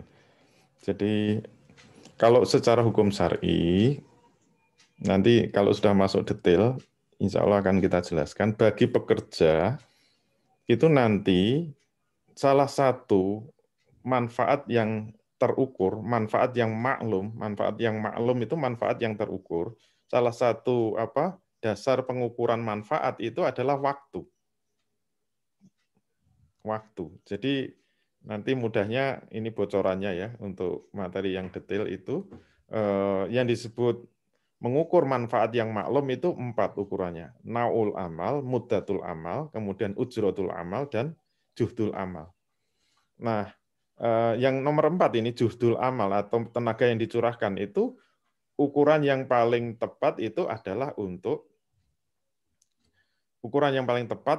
dengan waktu. Tenaga yang dicurahkan itu paling mudah diukur dengan apa? Waktu yang dicurahkan. Berarti apa? Misalnya saja kita mengangkat pegawai, itu minta gaji berapa? Itu kan harus ada hitungan-hitungan yang jelas gitu loh. Yang pertama nanti jenis pekerjaannya apa, dia tugasnya apa, itu harus jelas. Kemudian waktu yang dicurahkan itu sehari berapa jam. Berarti nanti penentuan upah itu dasarnya 2, takaran pekerjaan, yang kedua adalah waktu. Walaupun nanti kalau pembahasan ajir am, ajir khos itu nanti beda lagi. Karena ada juga yang hanya dasarnya itu waktu saja, atau dasarnya hanya takaran kerja saja. Seperti tukang jahit itu ajir am, itu dasar takaran upahnya itu hanya takaran pekerjaan, tapi waktunya tidak. Itu nanti kalau sudah detail. Oleh karena itu, khusus untuk kepegawaian itu memang dasarnya 2, takaran pekerjaan dan waktu. Oleh karena itu, pekerja kalau sudah berakad itu terikat dengan 2 hal itu. Dia harus melaksanakan tugasnya sesuai naul amal tadi. Yang kedua, dia harus memenuhi jam kerjanya. Dia nggak boleh ngemplang, itu nggak boleh. Ngemplang waktu itu nggak boleh. Ini terutama PNS harus hati-hati. Kalau sudah diakati jam kerjanya itu misalnya jam 8 sampai jam 4, ya dia terikat dengan jam itu. Tapi jangan khawatir, insya Allah secara syariah ada solusinya. Oleh karena itu, kalau misalnya dia sudah memenuhi tugasnya, apalagi PNS tugasnya kan tidak jelas biasanya. Saya lihat kalau masuk kantor pemerintah itu banyak nganggurnya. Saya pernah itu masuk di kantor kecamatan, serius semua itu. Wah, di hadapan komputer. Saya masuk itu salam nggak ada yang nanggapi. Wah, ini kerjanya serius itu. Karena saya salam-salam nggak nanya, akhirnya saya masuk. Begitu saya lihat di balik monitornya, ternyata main game semua. Saya kira serius kerja. Main game itu lebih serius daripada kerja. Sampai orang datang nggak ada yang ngerti. Hampir semua saya lihat itu monitornya itu game semua gitu loh. Itu kan banyak nganggurnya gitu. Ya kalau memang dia tugasnya udah selesai, waktunya banyak kosong, dia pulang juga nggak bisa. Bagaimana kalau dia itu nyambi kerja yang lain, itu minta izin atasannya atau minta izin bosnya yang mempekerjakan. Kalau memang diizinkan ya silahkan. Silahkan. Kalau enggak dia enggak boleh. Dosa itu hukumnya dosa. Haram itu bagi pekerja. Oleh karena itu kalau dia itu mau memanfaatkan waktu untuk kepentingan yang lain, ya tetap harus minta izin. Harus ada keridhaan. Ini saya sudah mengerjakan ini. 1 jam selesai, saya masih nganggur 7 jam ini untuk apa? Boleh nggak saya itu untuk jualan online gitu? Ya silahkan. Nah, itu kita bisa jualan online. Pakai handphone sendiri. Kalau mau pakai komputer perusahaan ya harus izin juga. Karena itu kan fasilitas perusahaan yang digunakan untuk menyelesaikan tugas-tugas perusahaan atau tugas kantor, bukan untuk kepentingan pribadi. Nggak boleh itu. Menggunakan fasilitas kantor untuk kepentingan pribadi itu juga melanggar syariat. Jadi harus ditaati. Kecuali dapat izin dari bosnya gitu loh. Jadi dalam Islam itu adil. Kan itu makan listrik juga, makan AC juga, makan pulsa juga gitu, makan wifi juga. Nah, oleh karena itu, kalau nanti mau diberikan kesepakatan tentang sanksi itu boleh juga, boleh juga. Nanti di dalam buat akad kontrak itu nanti kita bedakan antara syarat syar'i dengan syarat ja'li. Syarat ja'li itu syarat yang hukum asalnya mubah, tetapi kalau disepakati itu menjadi wajib. Kedua belah pihak terikat. Dalilnya ya cuma satu, al-muslimuna inda surutihim. Orang Islam itu terikat dengan syarat-syarat yang sudah disepakati. Itu namanya syarat ja'li. Syarat ja'li itu syarat teknis administratif. Kalau administratif itu syarat idari. Contohnya apa? Misalnya masuk jam 8, pulang jam 4, itu kan hukumnya mubah. Nggak ada ketentuan syariat bahwa masuk kantor harus jam 8, nggak ada. Nah ini harus disepakati. Kalau disepakati, ya harus dituangkan dalam kontrak ketenagakerjaan. Nah itu nanti menjadi syarat ja'li. Kalau setuju dua belah pihak, ya nanti mengikat. Mengikat dua belah pihak itu maknanya apa? Nanti kalau bosnya nambah kerjaan sampai lebih dari jam 4, itu boleh menuntut. Ini sudah jatuh lembur, upahnya harus ditambah. Itu boleh nuntut. Kenapa? Karena sudah melampaui jam kerja. Termasuk kalau dia itu pulang sebelum jam kerja, bosnya juga bisa nuntut. Kamu saya potong gajinya. Kenapa? Karena pulang sebelum jam kerja. Nah, itu namanya semua syarat-syarat ja'li yang bisa disepakati. Bisa disepakati. Begitu ya? Baik. Om Maul. Baik, jazakallah khair Ustadz atas jawabannya, kesediaannya untuk menjawab. Ini ada titipan dari panitia, silahkan atau Ustadz untuk presentasinya dari teman-teman di Sekolah Bisnis Syariah. Oh iya, silakan.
Baik, jazakallah khair atas ini ada pesan ya, bahwasannya bagi teman-teman yang ingin memperdalam materi, nanti bisa mendaftarkan diri untuk ikutan training lebih lanjutnya yang diselenggarakan oleh Sekolah Bisnis Syariah. Informasi selengkapnya nanti bisa disimak di akun Instagramnya Sekolah Bisnis Syariah. Ini akan saya coba share berkaitan dengan akun Sekolah Bisnis Syariah. Baik, nanti silakan di-follow akun Sekolah Bisnis Syariahnya, dan informasi selengkapnya bisa disimak di sini di postingan Sekolah Bisnis Syariah. Insya Allah pematerinya akan ada 3 para trainer yang kompeten, diantaranya guru kita pada pagi hari ini, yaitu Al-Fadilatu Ustadz Dwi Condro Triyono PhD Hafizahullah. Lalu ada Ustadz Fauzan Al-Banjari Hafizahullah, dan saya pernah membersamai beliau kajian tentang syirkah. Lalu yang berikutnya adalah Al-Fadilatu Ustadz Kiai Siddiq Al-Jawi Hafizahullah, dan beliau sekarang juga saya sedang ikut kelas beliau di kelas usul fikih. Nah, ini recommended banget untuk silakan diikuti. Silakan daftarkan diri teman-teman semuanya di Sekolah Bisnis Syariah dengan tema besarnya adalah Syariah Employment Management.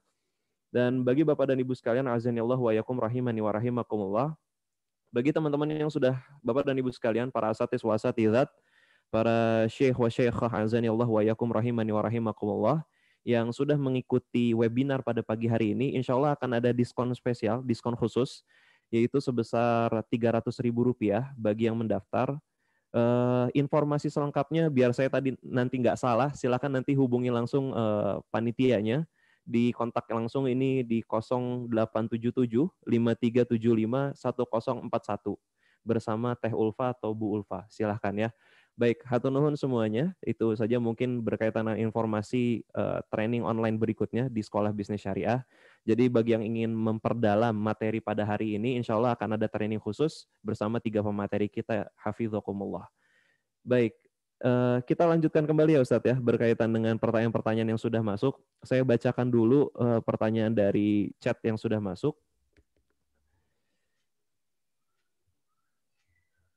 Baik, ini ada pertanyaan berikutnya dari Bu Afnizar Ummu Maryam.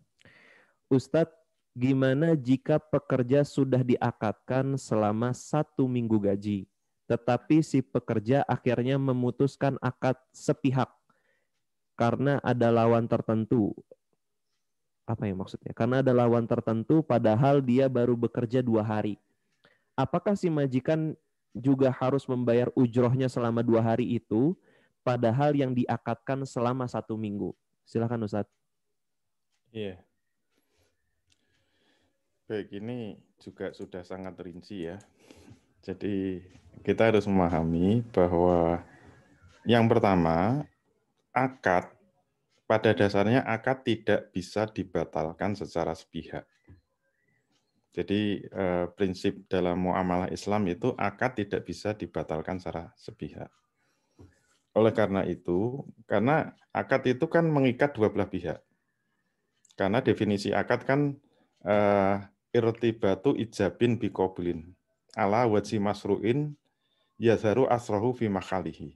Jadi yang disebut akad itu kan ikatan ijab dan qabul yang sesuai dengan hukum syariat yang akan memiliki dampak atau implikasi terhadap objek yang diakati itu. Kalau jual beli, objek akadnya itu kan barang. Berarti kalau barang sudah diakati jual beli, itu sudah nggak bisa dibatalkan lagi. Sudah berpindah milik.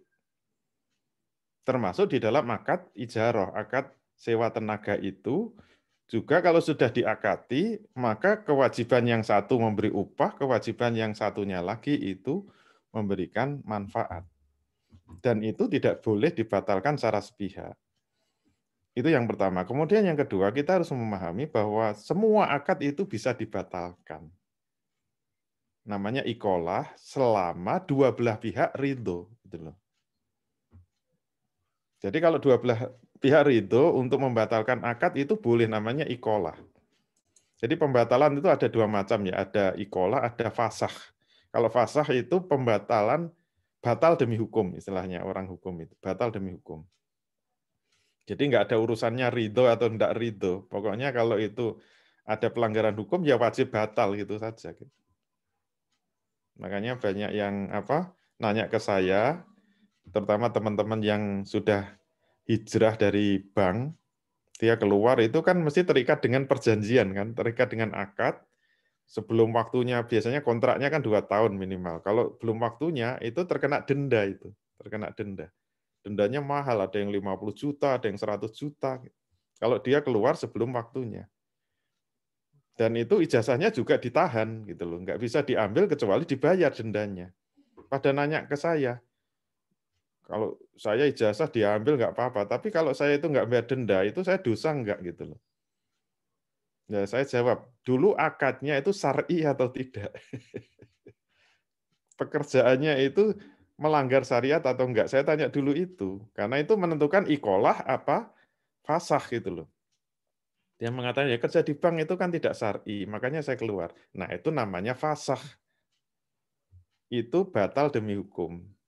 Berarti memang wajib dibatalkan. Walaupun dua belah pihak enggak ridho, ya enggak peduli. Karena itu memang wajib dibatalkan.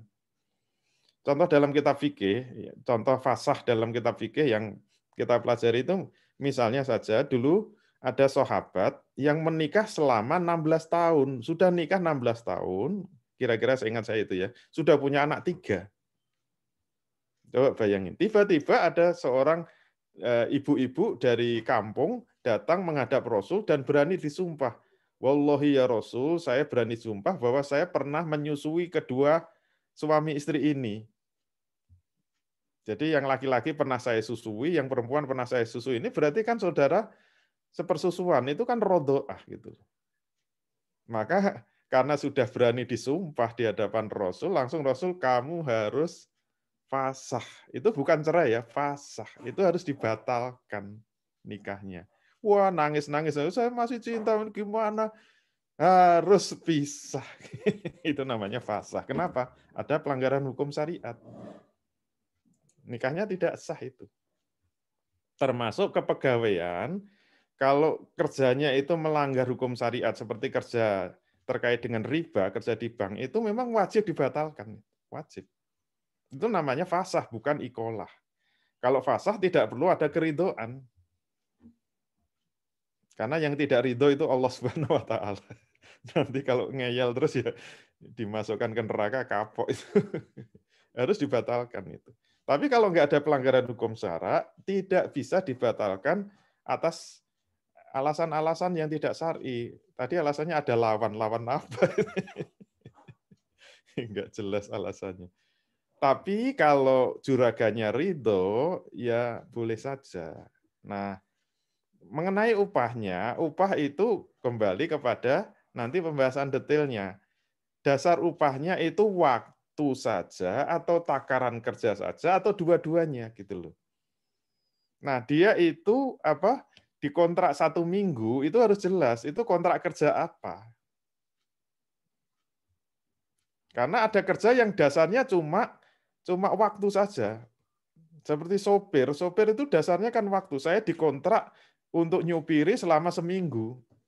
Itu hitungannya cuma waktu. Berarti kalau misalnya dia nggak nyupiri, saya 2 hari sudah dianggurkan. Itu tetap harus digaji 2 hari. Harus digaji 2 hari. Itu tergantung nanti akadnya. Nah, ini pembahasan detailnya harus ngerti itu bedanya. Ini akad atas takaran kerja saja atau atas waktu saja atau dua-duanya gitu loh.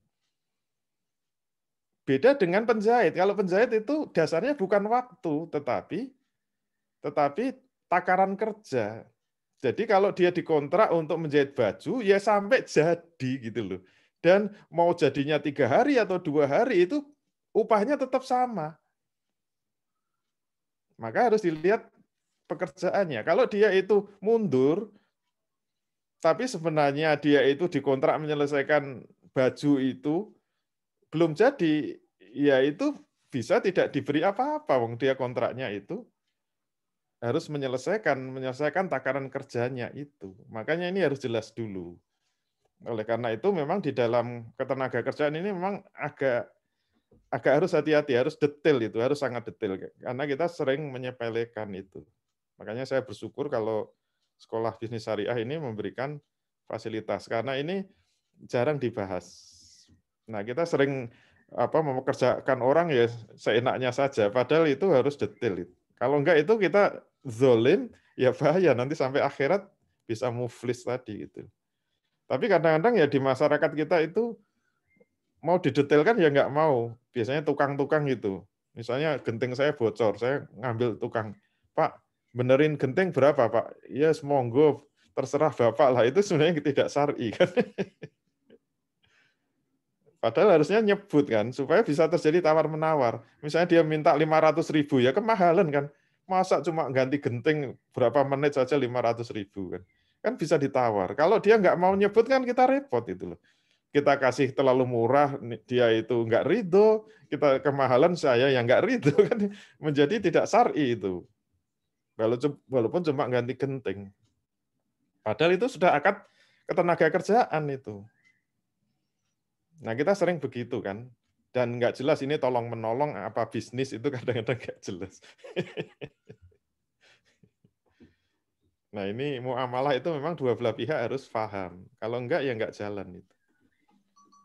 Apalagi sirkah, wah sirkah itu lebih rumit lagi. Saya kalau harus membahas tentang sirkah, wah enggak selesai-selesai itu. Kadang-kadang udah jalan keliru-keliru, wah sangat sangat rawan itu kalau sirkah itu paling berat itu, menurut saya. Karena filosofinya terlalu banyak untuk. Karena kalau enggak itu mesti frame-nya kapitalis terus itu. Kemarin baru saja ada orang datang ke tempat saya itu. Bingung karena dulu itu akadnya itu kerjasama, dia dimodali. Begitu kena pandemi, bangkrut. Kok minta modalnya dikembalikan semua? Ini dulu akadnya apa? Ya sirkah gitu. Sirkah kok minta modalnya kembali? Itu sirkah tapi sirkah cap utang piutang. Itu namanya multi akad itu. Multi akad itu batal itu akad. Ya karena nggak ngerti bedanya sirkah dengan utang piutang. Itu kan frame kapitalis. Kalau kapitalis itu kan yang semua akad itu melindungi pemilik modal. Coba periksa semua akad-akad kapitalis. Siapa yang diuntungkan? Pasti pemilik modal. Akad utang piutang. Kenapa pakai bunga? Bunga itu bersifat pasti supaya pemilik modalnya aman kan. Kenapa harus ada asuransi? Supaya pemilik modal aman. Kenapa ada leasing? Itu siapa yang diamankan? Mesti pemilik modal. Akad sewa beli itu yang aman pemilik modal. Tapi yang membeli bangkrut. Nanti kalau tengah jalan nggak bisa ngelunasi, motor diambil, semua uangnya dianggap sewa. Loh, ini gimana itu? Padahal kalau ikolah itu syaratnya gimana? Ikolah dalam jual beli, kalau mau dibatalkan, motor dikembalikan, semua uang harus dikembalikan. Ikolah itu harus seperti sebelum akad. Itu baru sah ikolahnya. Kalau enggak itu tidak sah ikolahnya. Nah ini kan yang enak siapa kalau pakai leasing? Yang enak ya pemilik modal. Dasar kapitalis itu semua akad itu melindungi pemilik modal. Nah makanya jangan mau pakai kapitalis. Kalau yang ada yang senang dengan ekonomi kapitalis, pasti dia kapitalis. Kerjanya memang menindas itu. Memang menindas itu kaya raya. Tapi di atas penderitaan banyak orang. Kapitalis itu memang begitu. Jadi yang membela-bela kapitalis pasti dia itu penindas. Jadi anteknya penjajah. Begitu ya. Baik Ustaz, hatur nuhun. Jazakallah khair atas kesediaan untuk menjawab. Kita lanjut ke pertanyaan langsung. Ini sudah ada Pak Eko Sutedi di line kita, sudah raise hand. Silakan Pak Eko, di unmute saja.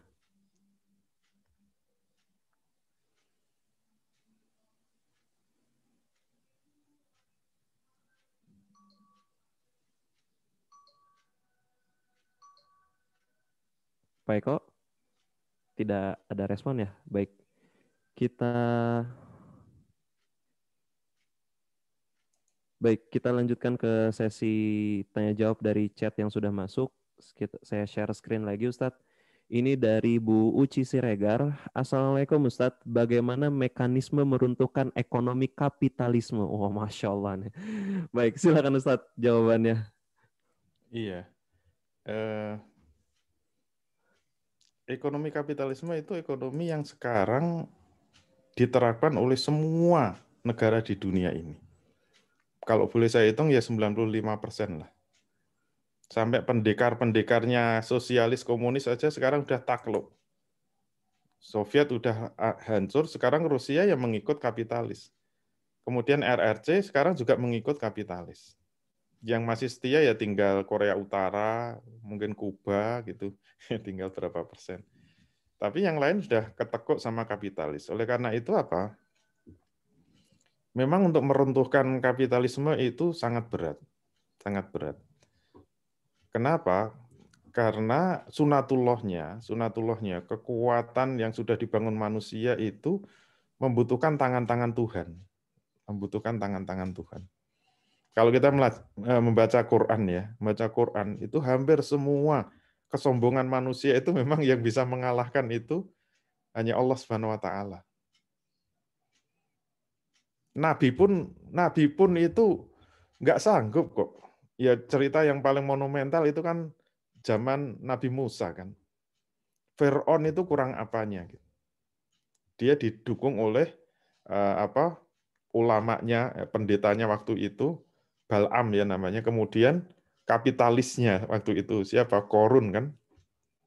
Itu menjadikan kekuasaan Fir'aun nggak tersentuh oleh siapapun. Oleh karena itu kita melihat bagaimana yang dilakukan Nabi Musa. Nabi Musa itu ketika diutus ya dalam posisi apa? Akhirnya dia harus melarikan diri kan. Itu kan dalam posisi kalah, dikejar sama Fir'aun itu sampai ke Laut Merah itu. Coba kalau nggak ditolong Allah ya habis itu Nabi Musa dengan Bani Israel. Tapi dia diselamatkan oleh Allah, Fir'aun dihabisi oleh Allah Subhanahu wa taala. Habis itu. Nah, sekarang ini posisinya kapitalisme itu sudah ambruk sekarang ini. Oleh apa? Oleh virus yang nggak kelihatan. Jadi pandemi ini kalau saya lihat itu memang meruntuhkan kesombongan kapitalisme. Dan itu tangan-tangan Tuhan kan. Ini benar-benar azab dari Allah untuk kaum kapitalis, hancur semua. Tapi sunatullahnya kalau kita melihat sebenarnya kapitalis itu kalau di buku saya yang tadi ekonomi pasar syariah itu, kalau dibiarkan saja dia itu mesti hancur sendiri kok. Karena secara sistemik karena ada jantung yang salah tadi, jantung sebenarnya selalu kehancuran itu berasal dari jantungnya itu. Itu kalau buku saya begitu. Jadi semua permasalahan ekonomi kapitalis itu bersumber dari bank dan pasar modal. Maka semua keruntuhan pasti muncul dari situ. Dan namanya krisis ekonomi itu sebenarnya seperti gelombang konjungtur, itu akan berulang-ulang. Jadi seperti berjalannya siklus ekonomi. Itu pasti ekonomi kapitalis itu pasti akan naik, tumbuh sampai mencapai puncak, tapi kemudian dia turun, hancur sampai krisis. Nanti naik lagi. Nanti mencapai puncak dia turun lagi, hancur gitu.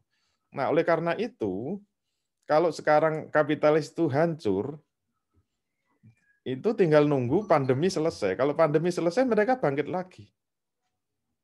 Kenapa? Karena yang namanya umat manusia itu tidak bisa berubah kecuali ada alternatif yang merubahnya. Kecuali ada alternatif yang memberikan sodorannya. Jadi misalnya kapitalis sekarang ini dalam posisi sudah hancur, maka kalau pandemi selesai dia bangkit lagi. Bangkit dengan apa? Dengan kapitalismenya lagi. Kenapa dia akan kembali kepada kapitalis? Karena tidak punya sistem alternatif. Padahal tadi saya sudah katakan, pertempuran ideologi dunia itu cuma dua. Kalau nggak kapitalis ya sosialis. Atau ngambil gado-gado kayak RRC itu sebenarnya gado-gado. Separuh masih sosialis, separuh kapitalis. Tapi nggak ada alternatif ketiga itu nggak ada. Islam itu belum hadir sekarang. Islam itu belum hadir. Oleh karena itu, sunatullahnya kalau kapitalis sekarang hancur, nanti dia akan bangkit dengan kapitalis lagi gitu. Pertanyaannya bagaimana bisa menggantikan kapitalis? Harus disodorkan sistem ekonomi alternatif. Nah, siapa yang bisa menyodorkan? Ya harus orang Islam. Kalau orang Islam tidak bisa memberi sodoran ekonomi yang sistemik, nggak akan dilirik. Dan saya mohon maaf ya, kesalahan terbesar pakar-pakar ekonomi Islam itu ternyata ketika menyodorkan ekonomi Islam itu bukan memberikan sistem ekonomi alternatif, tetapi malah mensyariahkan ekonomi kapitalis. Istilahnya kapitalis yang dijilbabi gitu loh. Sehingga semua tubuhnya itu kapitalis, ibaratnya saya pernah di Jerman tuh sampai ngomong, ibarat tubuhnya itu babi, tapi babinya dijilbabi gitu loh. Ya kan menjijikkan itu. Karena tubuhnya itu masih babi.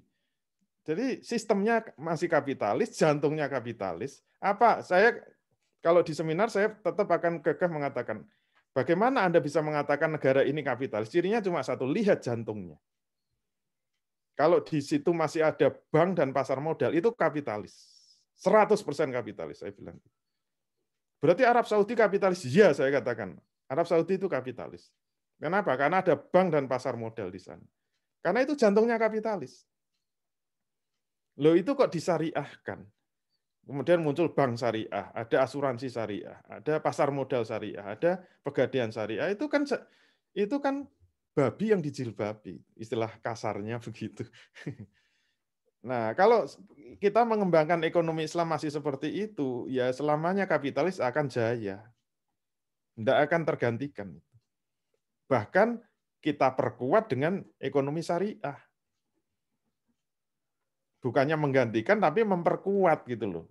Karena tubuhnya masih sama. Makanya mohon maaf ya, saya itu sampai melahirkan buku yang tadi ekonomi pasar syariah itu pengennya ya menggantikan semuanya itu secara sistemik gitu loh.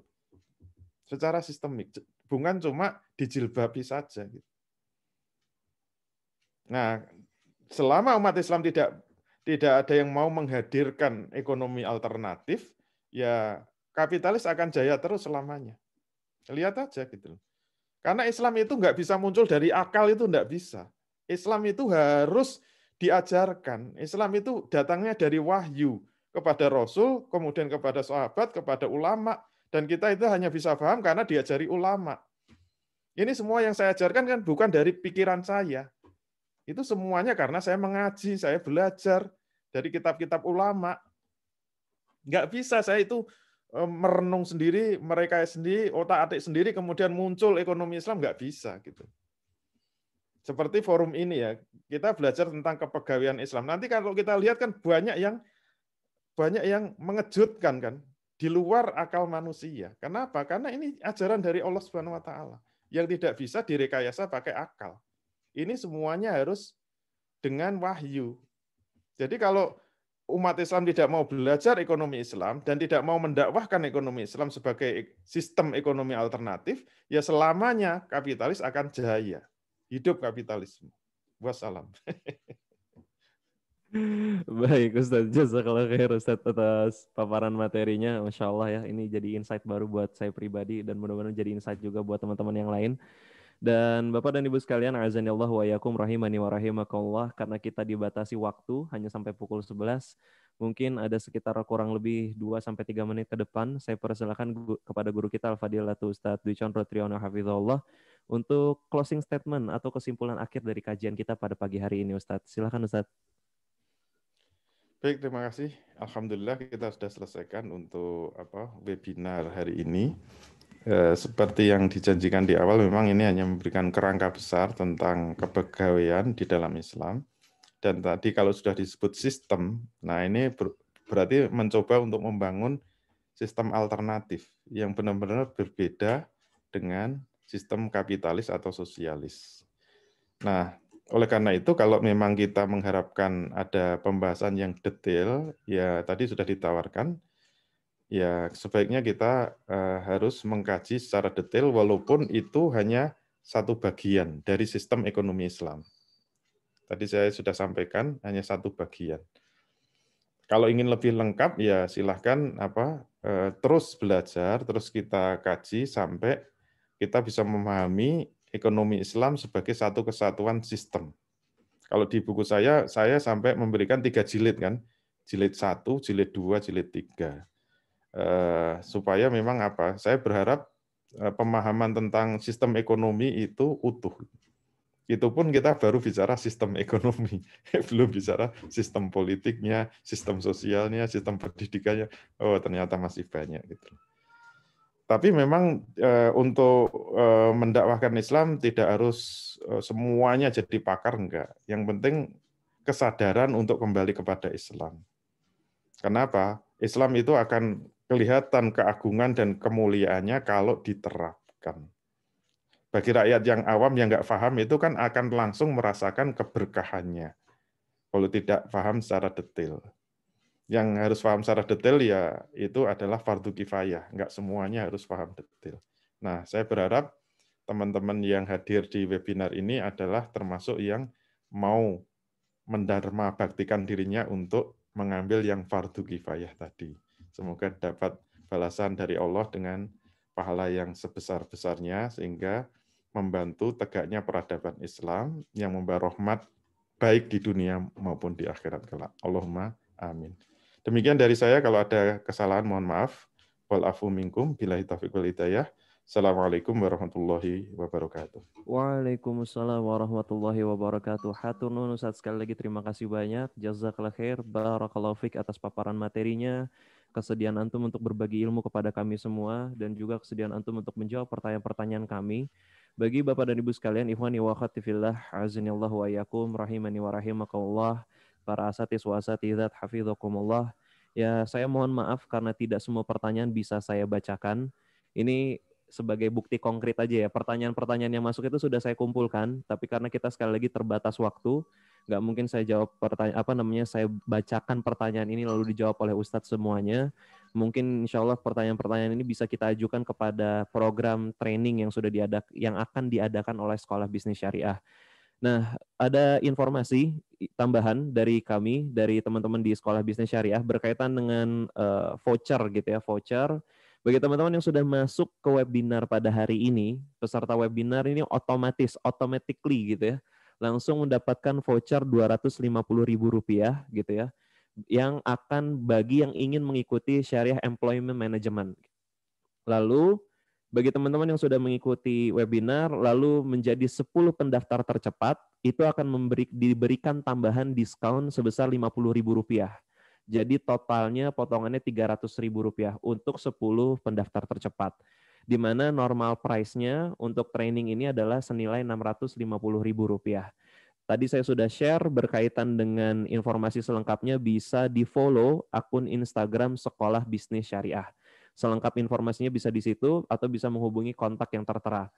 Baik, bagi Bapak dan Ibu sekalian, azanillahu wa yakum rahimani wa rahimakumullah, saya mengucapkan hatur nuhun pisan, jazakumullah khairan, barakallahu fikum atas atensinya, kesediaan antum untuk berinteraksi langsung dengan kami, dan mudah-mudahan ilmu yang disampaikan oleh Gurunda Al-Fadilatu Ustadz Dwi Condro Triyono Hafizahullah, ini bisa menjadi ilmu yang bermanfaat untuk kita semuanya. Dan saya juga berdoa kepada Allah Subhanahu wa taala, semoga guru kita Al-Fadilatu Ustadz Dwi Condro Triyono senantiasa dijaga oleh Allah Subhanahu wa taala, diberkahi ilmunya, dilapangkan rizkinya, diberikan umur panjang yang berkah, dan semoga Allah mudahkan dakwahnya untuk mencerahkan umat Islam dimanapun mereka berada.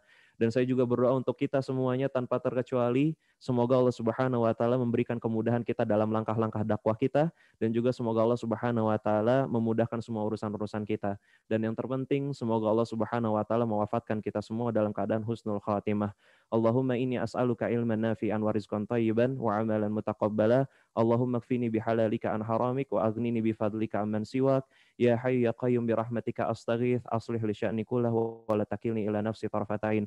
Allahumma inni a'udzubika minal ajzi wal kasal wal jubni wal bukhl wal harami wa adzabil qabr. Allahumma ati nafsi taqwaha wa zakiha anta khaira man zakaha anta waliyuha wa maulaha. Allahumma inni a'udzubika min ilmin la yanfa' wa min qalbin la yakhsha wa min nafsin la tashba' wa min da'watin la yastajabu laha.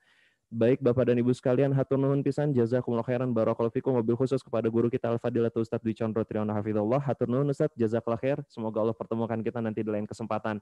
Wabil khusus semuanya buat para peserta, sama-sama kita tutup doa materi kita pada pagi hari ini atau majelis ilmu kita pada pagi hari ini dengan doa kafaratul majelis. Subhanakallahumma wa bihamdik, asyhadu alla ilaha illa anta astaghfiruka wa atubu ilaik. Saya mewakili panitia yang bertugas, pamit. Assalamualaikum warahmatullahi wabarakatuh.